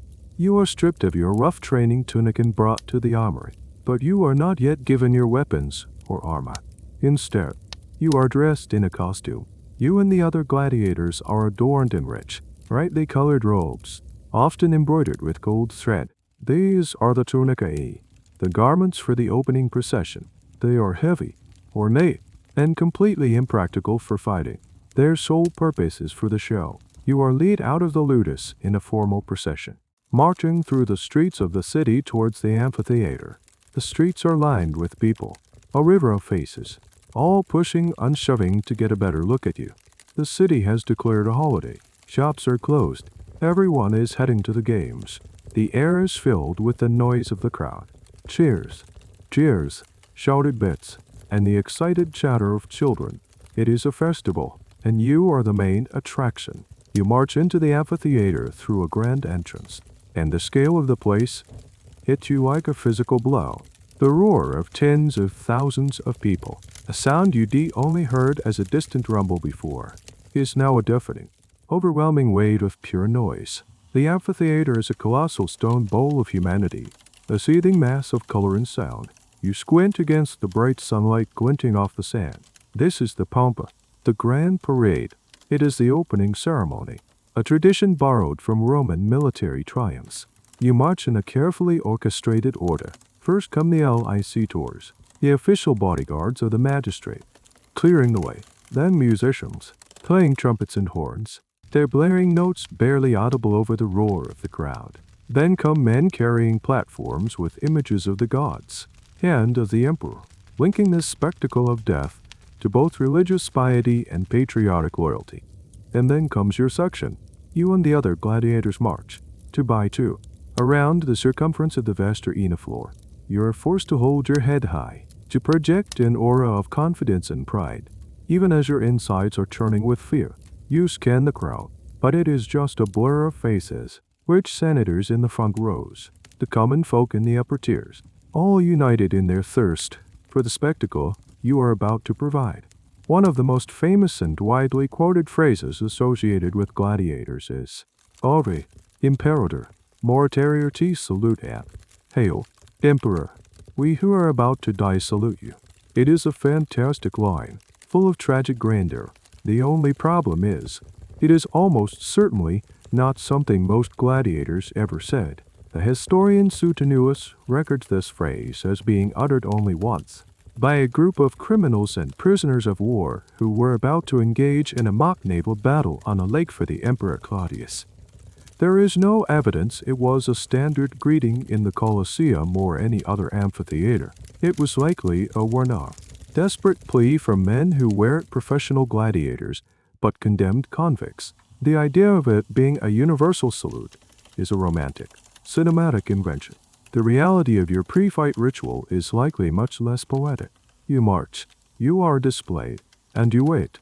A fascinating bit of historical trivia is the hierarchy of the parade. The most famous and high-value gladiators would likely march in a place of honor, perhaps even in chariots. Their names announced to the cheering crowd. The novices and lower-ranked fighters, like you, are just part of the general procession. Anonymous figures in the grand spectacle. Your individual identity is submerged in the identity of the group. The property of the lawn is stay. After completing a full circuit of the arena, you are brought to a halt before the editor's box, the place of honor where the sponsor of the game sits. You offer a salute, a simple raised arm. He gives a nod of acknowledgement. The preliminaries are over. The crowd roars its approval. You are then marched out of the arena, through a different gate, into the cramped, dark quarters beneath the stands. The beautiful robes are taken from you, and the reality of the situation returns with crushing force. The parade is over. The pageantry is done. The next time you enter that arena, it will be to fight. The roar of the crowd now sounds less like a cheerant, more like the hungry cry of a monstrous, insatiable beast, and you are the food that is about to be served. In the dark, suffocating confines of the tunnels beneath the arena, the festive atmosphere of the pampa evaporates instantly. This area is a maze of quarters, holding cells for prisoners, and cages for wild animals. The air is thick with the smell of fear, sweat, animal musk, and damp stone. The roar of the crowd is a muffled, rhythmic thunder that you feel in your chest. This is the backstage of the grand theater of death. It is here that you are finally given your armor. Slaves and armorers, working with frantic efficiency, bring out the tools of your trade. You see your helmet, your small parmula shield, your greaves, and your curved sika. They are not the battered, overweight training versions. These are the real thing. They are polished to a high sheen, designed to catch the sun in the eyes of the crowd. They look beautiful and deadly. An armorer begins to strap the pieces onto your body. First, the padded linen wrappings on your sword arm and lead leg, designed to prevent chafing and absorb some of the impact. Then the metal itself, the manica on your arm, its overlapping plates giving you a robotic, inhuman appearance. The tall greave on your shin, each piece is heavy, constricting. Each strap pulled tight is another step closer to the inevitable. Finally, the helmet. The armorer holds it up for a moment before placing it over your head. You take one last look at the grimy tunnel, at the faces of the other men waiting their turn. Then the helmet descends, and your world changes. The roar of the crowd becomes a distant, hollow echo. Your vision is reduced to a narrow slit through the metal grill. You can see only what is directly in front of you. Your peripheral vision is gone. You feel a wave of claustrophobia, of sensory deprivation. You are sealed inside your own metal coffin. This is the moment you truly understand the purpose of your armor, and it is a chilling revelation. It is not, as you once naively assumed, primarily for your protection. It is for the spectacle. Think about it as a THRAX. Your chest is bare. Your back is bare. Your thighs are bare. These are massive, easily accessible targets. If your opponent were really trying to kill you as quickly as possible, he would ignore your armored limbs and aim for your heart or your femoral artery. So why the armor? It serves several functions, all related to the show. First, it creates a specific character. The distinctive helmet and gear make you instantly recognizable as a THRAX. Second, and more importantly, it prolongs the fight. The armor protects the areas that are most likely to receive non-fatal, but dramatic-looking wounds. The arms and legs. A deep cut on your arm or leg will bleed spectacularly, whipping the crowd into a frenzy, but it won't necessarily end the fight. The armor funnels the combat into a specific, theatrical style. It encourages strikes against the shield and the protected limbs, creating a noisy, clanging, exciting performance. A quick, efficient kill is bad for business. A long, bloody, dramatic struggle is a smash hit. This principle is seen across all the gladiator types. The ready Arius is almost naked, emphasizing his vulnerability and forcing him to rely on speed. The Secutor's helmet is smooth and featureless, a purely functional design to counter the net. But it also makes him a terrifying, faceless pursuer. Every piece of gear is a piece of costume, a prop in a deadly play. Historians have long debated the quality and construction of this armor. Was it custom fitted for each gladiator? For top fighters? Almost certainly. For a novice like you, you probably get a standard issue set that more or less fits. Analysis of surviving pieces of armor shows that it was often surprisingly thin and relatively lightweight, again suggesting its purpose was more theatrical than truly defensive. It could turn a glancing blow, but a direct, powerful thrust could likely penetrate it. The most unnerving part is the helmet. It dehumanizes you. To the crowd, you are no longer a man with a face, with expressions of fear or pain. You are a living weapon, a monster from a myth. It also isolates you, trapping you with the sound of your own ragged breathing. It is a two-love psychological warfare waged against both you and your opponent. The armorer gives your helmet a final tap, a signal that you are ready. You are given your shield and your sika. The cold, familiar weight of the hilt in your hand is the only comfort. A gate ahead of you begins to grind open, flooding the dark tunnel with a rectangle of blinding sunlight and a fresh wave of sound. A guard gives you a rush of forward. Go, he grunts. You take a breath.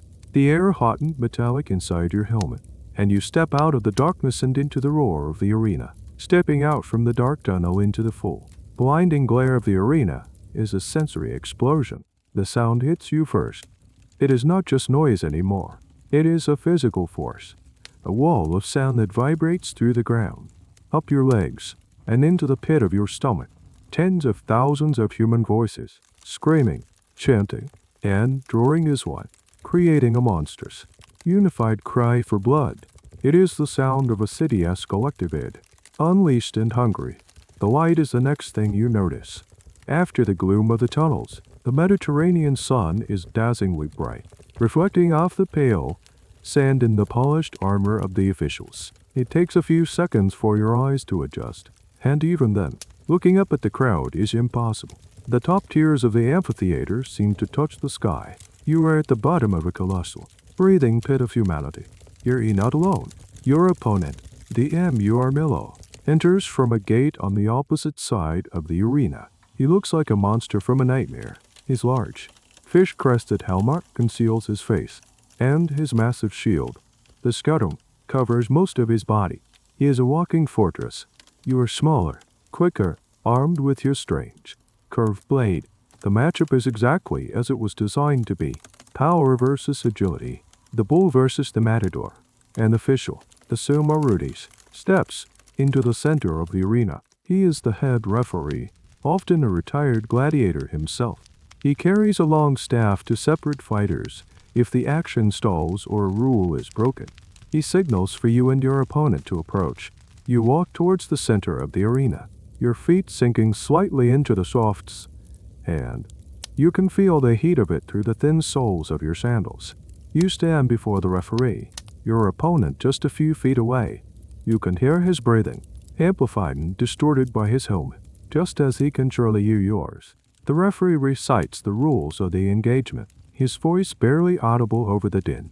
He reminds you of the stakes, whether the fight is to a clear winner, or, if it is sine missione, where a surrender will be honored. Today, you've been told, it is the latter. A small mercy, but not one you can count on.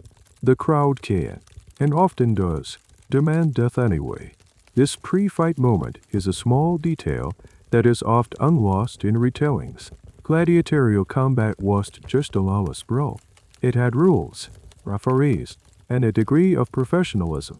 There were illegal moves. A fighter who tripped wasn't supposed to be stabbed while he was down. though it certainly happened.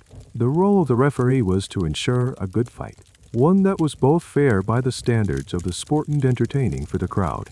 The presence of these officials is a key piece of evidence for historians, arguing that gladiatorial combat was more of a regulated, albeit brutal, sport than simple murder for entertainment. Of course, the line between regulated sport and murder gets awfully blurry when a thumb signal can end your life. The referee steps back. The musicians in the stands, who have been relatively quiet, now begin to play. A frantic, pulsating rhythm on pipes into water organ, a percussive beat from drums and clashing cymbals. This is the soundtrack to your fight. It is designed to heighten the tension, to whip the crowd's emotions into a frenzy, and to drive you forward. It is an assault on your already overloaded senses. You raise your shield and your sika. Across from you, your opponent does the same. You begin to circle each other, two predators in a deadly dance. The crowd roars its approval. This is what they came for. The preliminaries are over. The beast hunts and public executions were just the appetizers. This is the main course. You try to block it all out. The noise, the music, the heat, the thousands of hungry eyes watching your every move. You try to remember your training, the endless hours spent fighting the wooden post, the advice of your doctor, but it is almost impossible. The sheer, overwhelming reality of the moment threatens to swallow you whole. Your heart is a drum against your ribs, and your breath is a hot, ragged thing inside your helmet. You look at your opponent, at the faceless, polished metal of his helmet. There is no man inside, only an objective. Your training takes over. The deeply ingrained muscle memory bypassing your conscious, terrified mind. You lunge. He blocks. The clang of your seeker against his heavy shield is a sharp, percussive crack that rings through your arm. The fight has begun. And in this moment, you are no longer a farmer, a debtor, or a man with a past. You are a THRAX. You are a killer. And you are utterly, terrifyingly alive. The fight is a blur of motion and sound. You dance around the heavily armed Murmillo, probing for an opening. Your small Parmula shield feels impossibly flimsy against his massive scarab. He advances like a slow-moving wall, trying to corner you, to use his superior weight and power to overwhelm you. Your only advantage is speed. You feint. You dodge. You try to use the wicked curve of your Sika to hook around his shield and slash at his exposed leg. The ground beneath your feet is a critical part of the experience. It is not just dirt. It is sand. Arena in Latin, which is where the word arena comes from. And this sand has a very specific and macabre purpose. You kick up a cloud of it as you sidestep a heavy thrust from your opponent. The fine grains get everywhere. In your eyes, in your mouth, sticking to the sweat on your skin. But the most important quality of the sand is its color and absorbency. Often, the sand in the amphitheater was dyed red. From a distance, it gave the arena floor a rich, earthy, uniform look. But up close, as you are now, you understand its true function. It is a masterful piece of stagecraft. The red sand is designed to disguise blood. A successful strike happens, not on you, but on him. You manage to slip past his shield and land a shallow cut on his thigh with your Sika. It is not a deep wound, but it is the first blood. The crowd lets out a collective roar, a wave of savage approval. A trickle of red, shockingly bright, wells up from the cut on his leg. It runs down his skin and drips onto the ground, but when it hits the sand, it doesn't create an ugly stain. It blends in, the rinse and absorbs the blood, maintaining the clean, aesthetically pleasing look of the arena floor.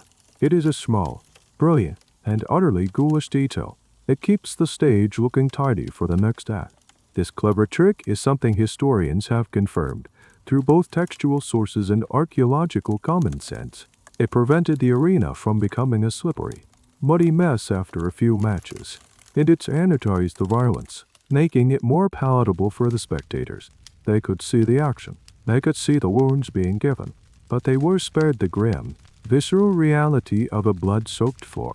You press your small advantage, but the Murmillo is enraged now. He bellows, a distorted sound from within his helmet, and comes at you with a new ferocity. He swings his sword in a wide, towers alert. You catch the blow on your shield, and the impact shudders through your entire body, nearly knocking you off your feet. Your arm screams in protest. This is the reality of the mismatched combat. You cannot win a direct contest of strength. A strange and little-known element of the fight could be the presence of sponsors for weapons. In some cases, the weapons used in a particularly high-profile match were provided by a wealthy individual or even a weapons-making guild. Their name might be announced before the fight, a form of morbid advertising. The swords for this next match are provided by the esteemed Guild of Bladesmiths from Capua. It is another layer of commercialism, another reminder that every single aspect of this spectacle, down to the very steel in your hand, is part of a business. It is a point of debate how common this practice was, but it highlights the deep integration of commerce and death in the arena. The fight wears on. It is not a quick, decisive affair. It is a grueling marathon of endurance. The sun beats down, the heavy helmet traps the heat, and sweat pours down your face, stinging your eyes. Your lungs burn, every muscle aches. The initial adrenaline rush has faded, replaced by a deep, bone-grinding fatigue. This is what the training was for, not for the fancy moves, but for this, the ability to keep going when your body is screaming at you to stop. You trade more blows. You both have minor cuts now. Your bare chest has a long, shallow gash from the tip of his sword. It stings, and the blood trickles down your stomach, painting a red line on your skin that is mirrored by the reds and at your feet. The crowd loves it. They are getting their money's worth. The fight is long. It is bloody, and the outcome is still in doubt. You look for a sign of fatigue in your opponent. Is his shield a little lower? Is his thrust a little slower? Your survival depends on noticing the smallest details, the slightest hesitation. The reds, and beneath you, continues its silent, thirsty work, soaking up the price of the crowd's entertainment. One drop at a time, the fight reaches its grueling climax. Your fatigue is a physical presence, a weight on your shoulders heavier than any armor. The you are mellow, for all his strength, is also tiring. His movements have become slower, more predictable. He relies on the pure defense of his large shield, a tactic of exhaustion. The crowd, sensing a stalemate, begins to grow restless. Their cheers turn to jeers and whistles. They want a conclusion. You see an opening. It is a gamble, a desperate, high-risk move. After he makes a clumsy, lunging thrust, his sword arm is slightly overextended. His side is exposed for a fraction of a second. Instead of retreating, you push forward, ducking under his arm. You bring your curved cheek up in a powerful, hooking motion, not at his body, but at the back of his knee. The blade connects. He howls in pain. A muffled, inhuman sound from inside his helmet. His leg buckles, and he goes down, collapsing onto the sand with a heavy crash of armor. He is not dead, but he is crippled. He tries to rise, but his leg won't support him. He has dropped his sword. He is defenseless.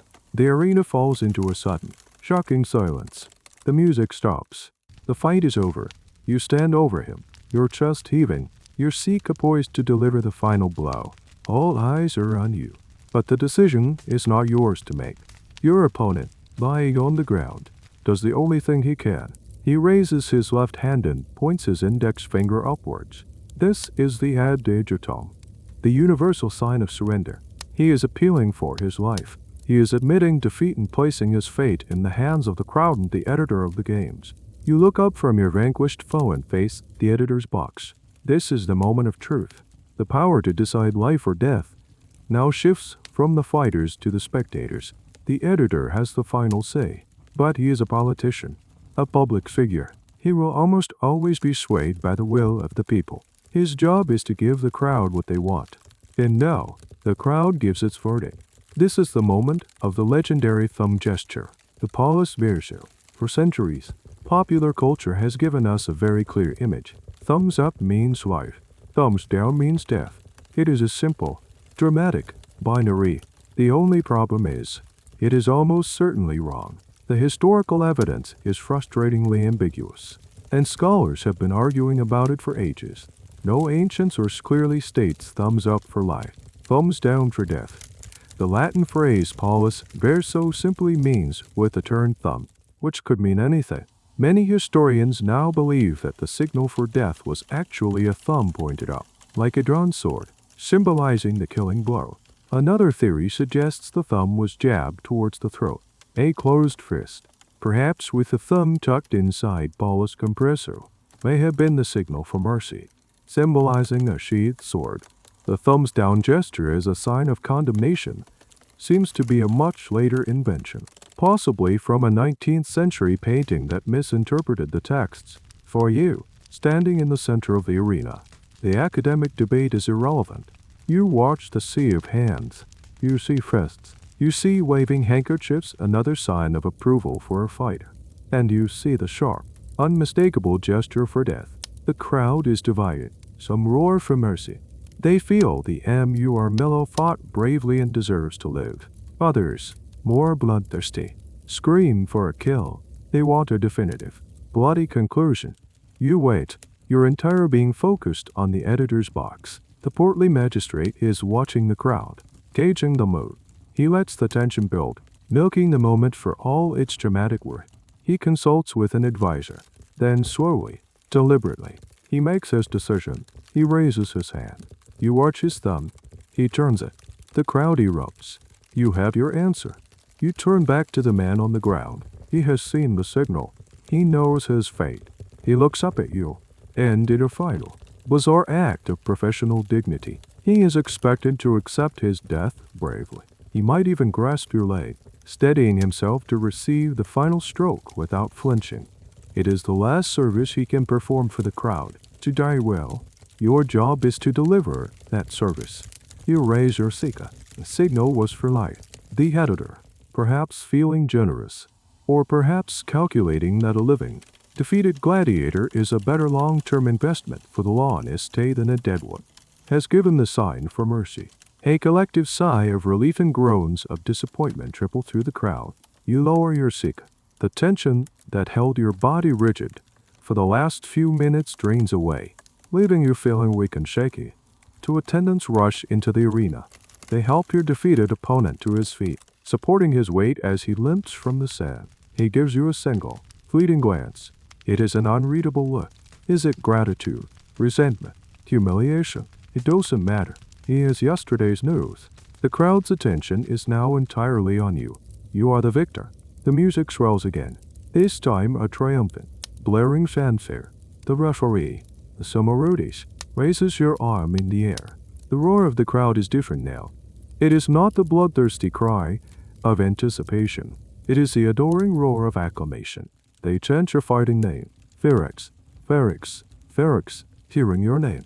This false name, echoed by thousands of voices, is a surreal, intoxicating experience. For a fleeting moment, you are not a slave, not a piece of property. You are a hero. An official approaches you, carrying the spoils of your victory, and they are surprisingly meager. You are presented with a palm branch, a simple, symbolic token of your win. It is the ancient equivalent of a gold medal, a tangible object you can carry to prove your success. It has no monetary value, but immense symbolic worth. Next comes the prize money. The editor himself might bestow it upon you, or have an attendant do it. It is not a chest full of gold coins, as you might see in films.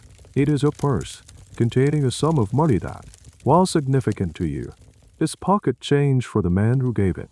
The amount could vary wildly depending on the importance of the games and your own status. As a novice in your first fight, it is a modest sum. It is enough to make you feel rewarded, but not enough to buy your freedom. And here is a quirky, little-known prize that was sometimes awarded to exceptionally popular or impressive victors. A victor roulette in a chariot. You might be whisked into a light, to wheeled chariot and paraded around the arena one more time, the palm branch held high, soaking in the adulation of the crowd. It is pure theater. A final victory flourish to cement your new status as a rising star. But the most important prize isn't the palm, the money, or the adulation. The most important prize is that you get to walk out of the arena on your own defeat. You have survived. That is the only victory that truly matters. As you leave the sand, your head is swimming, the adrenaline is wearing off, and the pain from your own cuts and bruises is starting to make itself known. You are escorted back into the dark tunnels beneath the stands. The contrast is jarring. One moment, you are the center of the universe, adored by thousands. The next, you are back in the grime and shadows, just another piece of the Lanista's inventory. Back in the Ludus, the reception is different. The trainers look at you with a new respect. You are no longer just a trainee. You are a proven asset. You have made them. In the Lanista, money and prestige. The veterans might give you a curt nod of approval. You have joined their ranks. You have seen the H arena unlit. That night, your meal might have an extra piece of bread. Your wine might be a little less sour. These are small things, but in this world, they are significant. You have moved up a rung on the brutal ladder of the Ludus. You have earned your place. But as you lie on your straw pallet, the crowd's cheers still ringing in your ears, a cold reality begins to set in. You won today, but there will be another fight, and another after that. The odds that were in your favor today will reset for the next match. The palm branch leaning against the wall of your cell is not a symbol of freedom. It is a symbol of a temporary reprieve. You have won the right to fight again another day, and the question that haunts your sleep is, how many more times can you get this lucky? The victory is sweet, but the taste of it is tainted by the bitter knowledge of what is still to come. The days and months that follow your first victory fall into a new, grim rhythm. You are no longer a hero. You are a veteraness, a survivor. You have proven your worth, and with that comes a subtle but significant shift in your existence. You are a more valuable piece of property now, and you are treated as such. Your training continues, but it is more refined, more tactical. You spend less time at the palace and more time in sparring sessions with other proven fighters. Your trainer, the grizzled old THRAX, pushes you even harder, teaching you the finer points of your craft. A new disarming technique, a way to use your shield to unbalance a heavier opponent, a feint that leaves a specific, tantalizing opening. You are honing your skills, not just for survival, but for dominance. With each fight you survive, another mark is added to your public record. Ferrix, 2 fights, 2 victories. Ferrix, 4 fights, 3 victories. You are building a career, a reputation. The crowds start to recognize you. You develop a following. The small purse of prize money you earn after each victory accumulates, held for you by the Lanista. You might use it to buy better food, or a new pair of sandals, or the fleeting comfort of a woman's company. These are small tastes of a normal life, just enough to keep you tethered to the world of the living. But the real record of your career is not written on a promoter's poster or in a ledger book. It is written on your body. Every fight leaves its mark. The gash you received on your chest in your first fight heals into a thin, white scar, a permanent souvenir.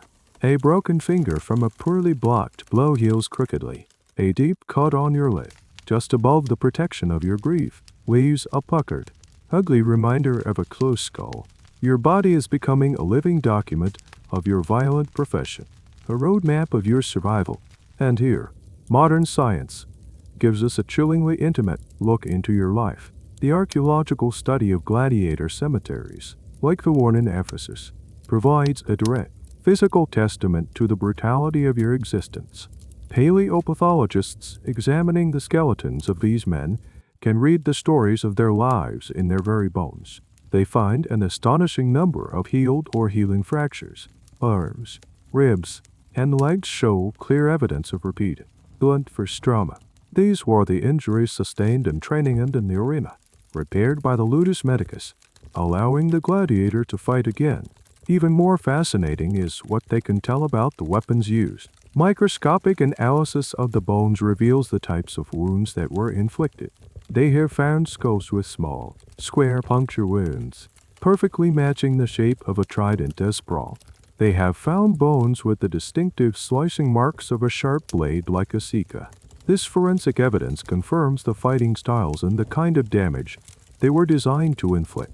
It is a cold, hard, scientific confirmation of the violence you endure. One of the most debated and interesting findings from these cemeteries is the evidence of skilled medical care. Many of the bone fractures show signs of being properly set and healed. There is evidence of successful amputations. Skulls show signs of trepanation, a surgical procedure where a hole is drilled into the skull, possibly to relieve pressure from a head injury.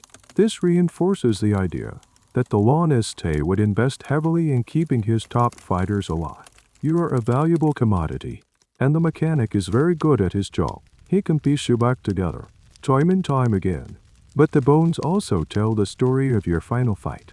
They find the unhealed wounds, the peri-mortem injuries that were the cause of death, a sword thrust that pierced the ribs and entered the heart, a crushing hammer blow to the skull, likely from an executioner's mallet after a lost fight. The skeletons provide a silent, undeniable testimony. For every scar you accumulate, for every healed bone, you know that one day there will be a wound that the medicus cannot fix. You look at your own growing collection of scars in the dim light of your cell. Each one is a victory, a story of survival, but they are also a warning. They are the accumulating interest on a debt that will one day come due.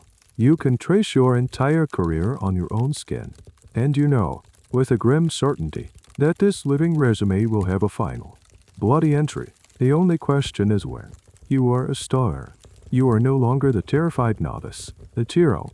You are Ferrex the Thracian, a name the crowds chant, a name that sells tickets. The Laniste treats you with a kind of cautious respect.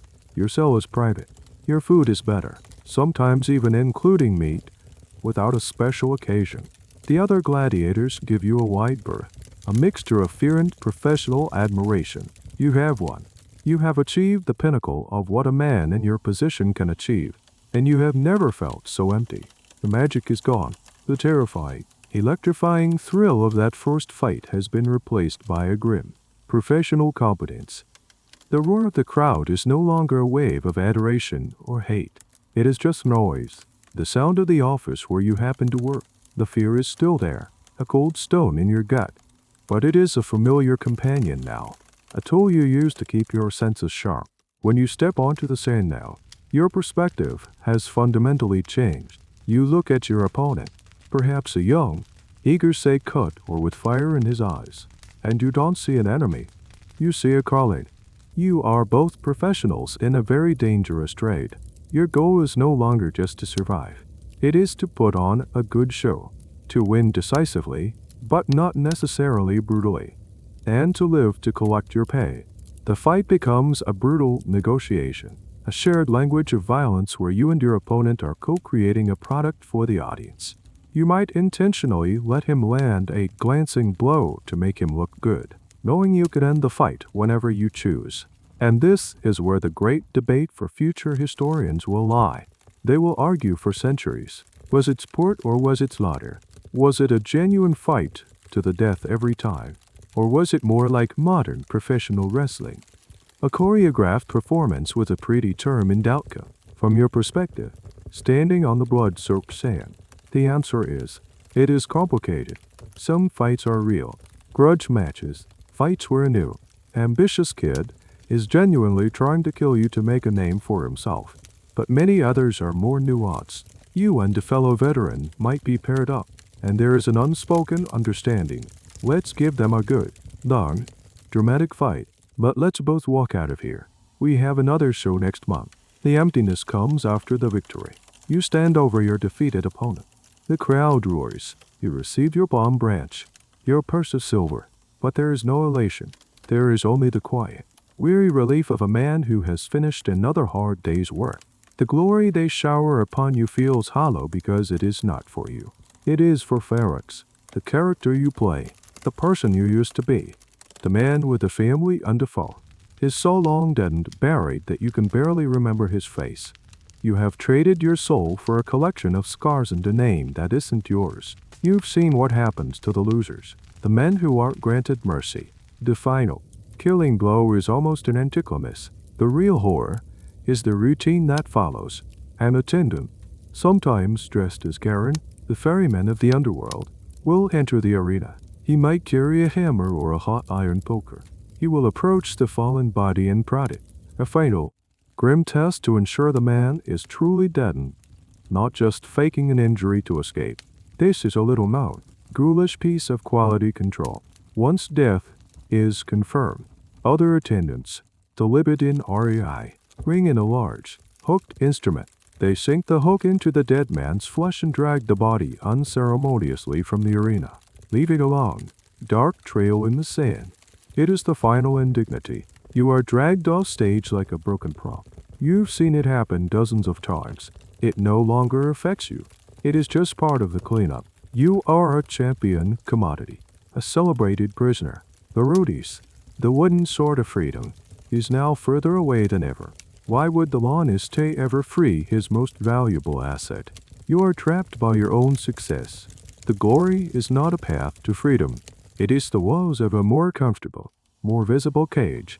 You stand in the center of the roaring arena, the palm branch in your hand, a victor in every sense of the word, and you realize, with a clarity that is colder and sharper than any blade, that you have absolutely nothing left to win. And here, our story dissolves. The roar of the crowd, the chanting of your name, begins to soften, to fade, until it sounds less like a stadium and more like the gentle, rhythmic hum of the fan in your room. The blinding light of the arena sun mellows into the soft glow filtering through your window. Let the weight of that helmet lift from your shoulders. It was never yours to carry. Feel the grip on the curved seat loosen, your fingers uncurling, your hand coming to rest on the cool fabric of your sheets, the tension in your muscles, coiled for a fight that has been over for 2,000 years, can finally release. The aches and the scars belong to another time, another man, the figure of the gladiator. The man with the haunted eyes and the resume carved onto his skin begins to fade. He turns and walks away from the sand, his job done, stepping back through the gate and into the quiet mists of history where he belongs. He has found his own kind of peace. And now, so can you. Your only arena now is the soft expanse of your bed. The only opponent is the last sliver of wakefulness. And it is a battle you are meant to lose. Feel your own breathing, slow and deep, a steady rhythm in the quiet of the night. There are no more bells to answer, no more crowds to please. There is only this moment, this quiet, this slow and gentle descent into the peace that awaits you. You're already sinking, drifting, letting go. The journey is over. It is time to rest.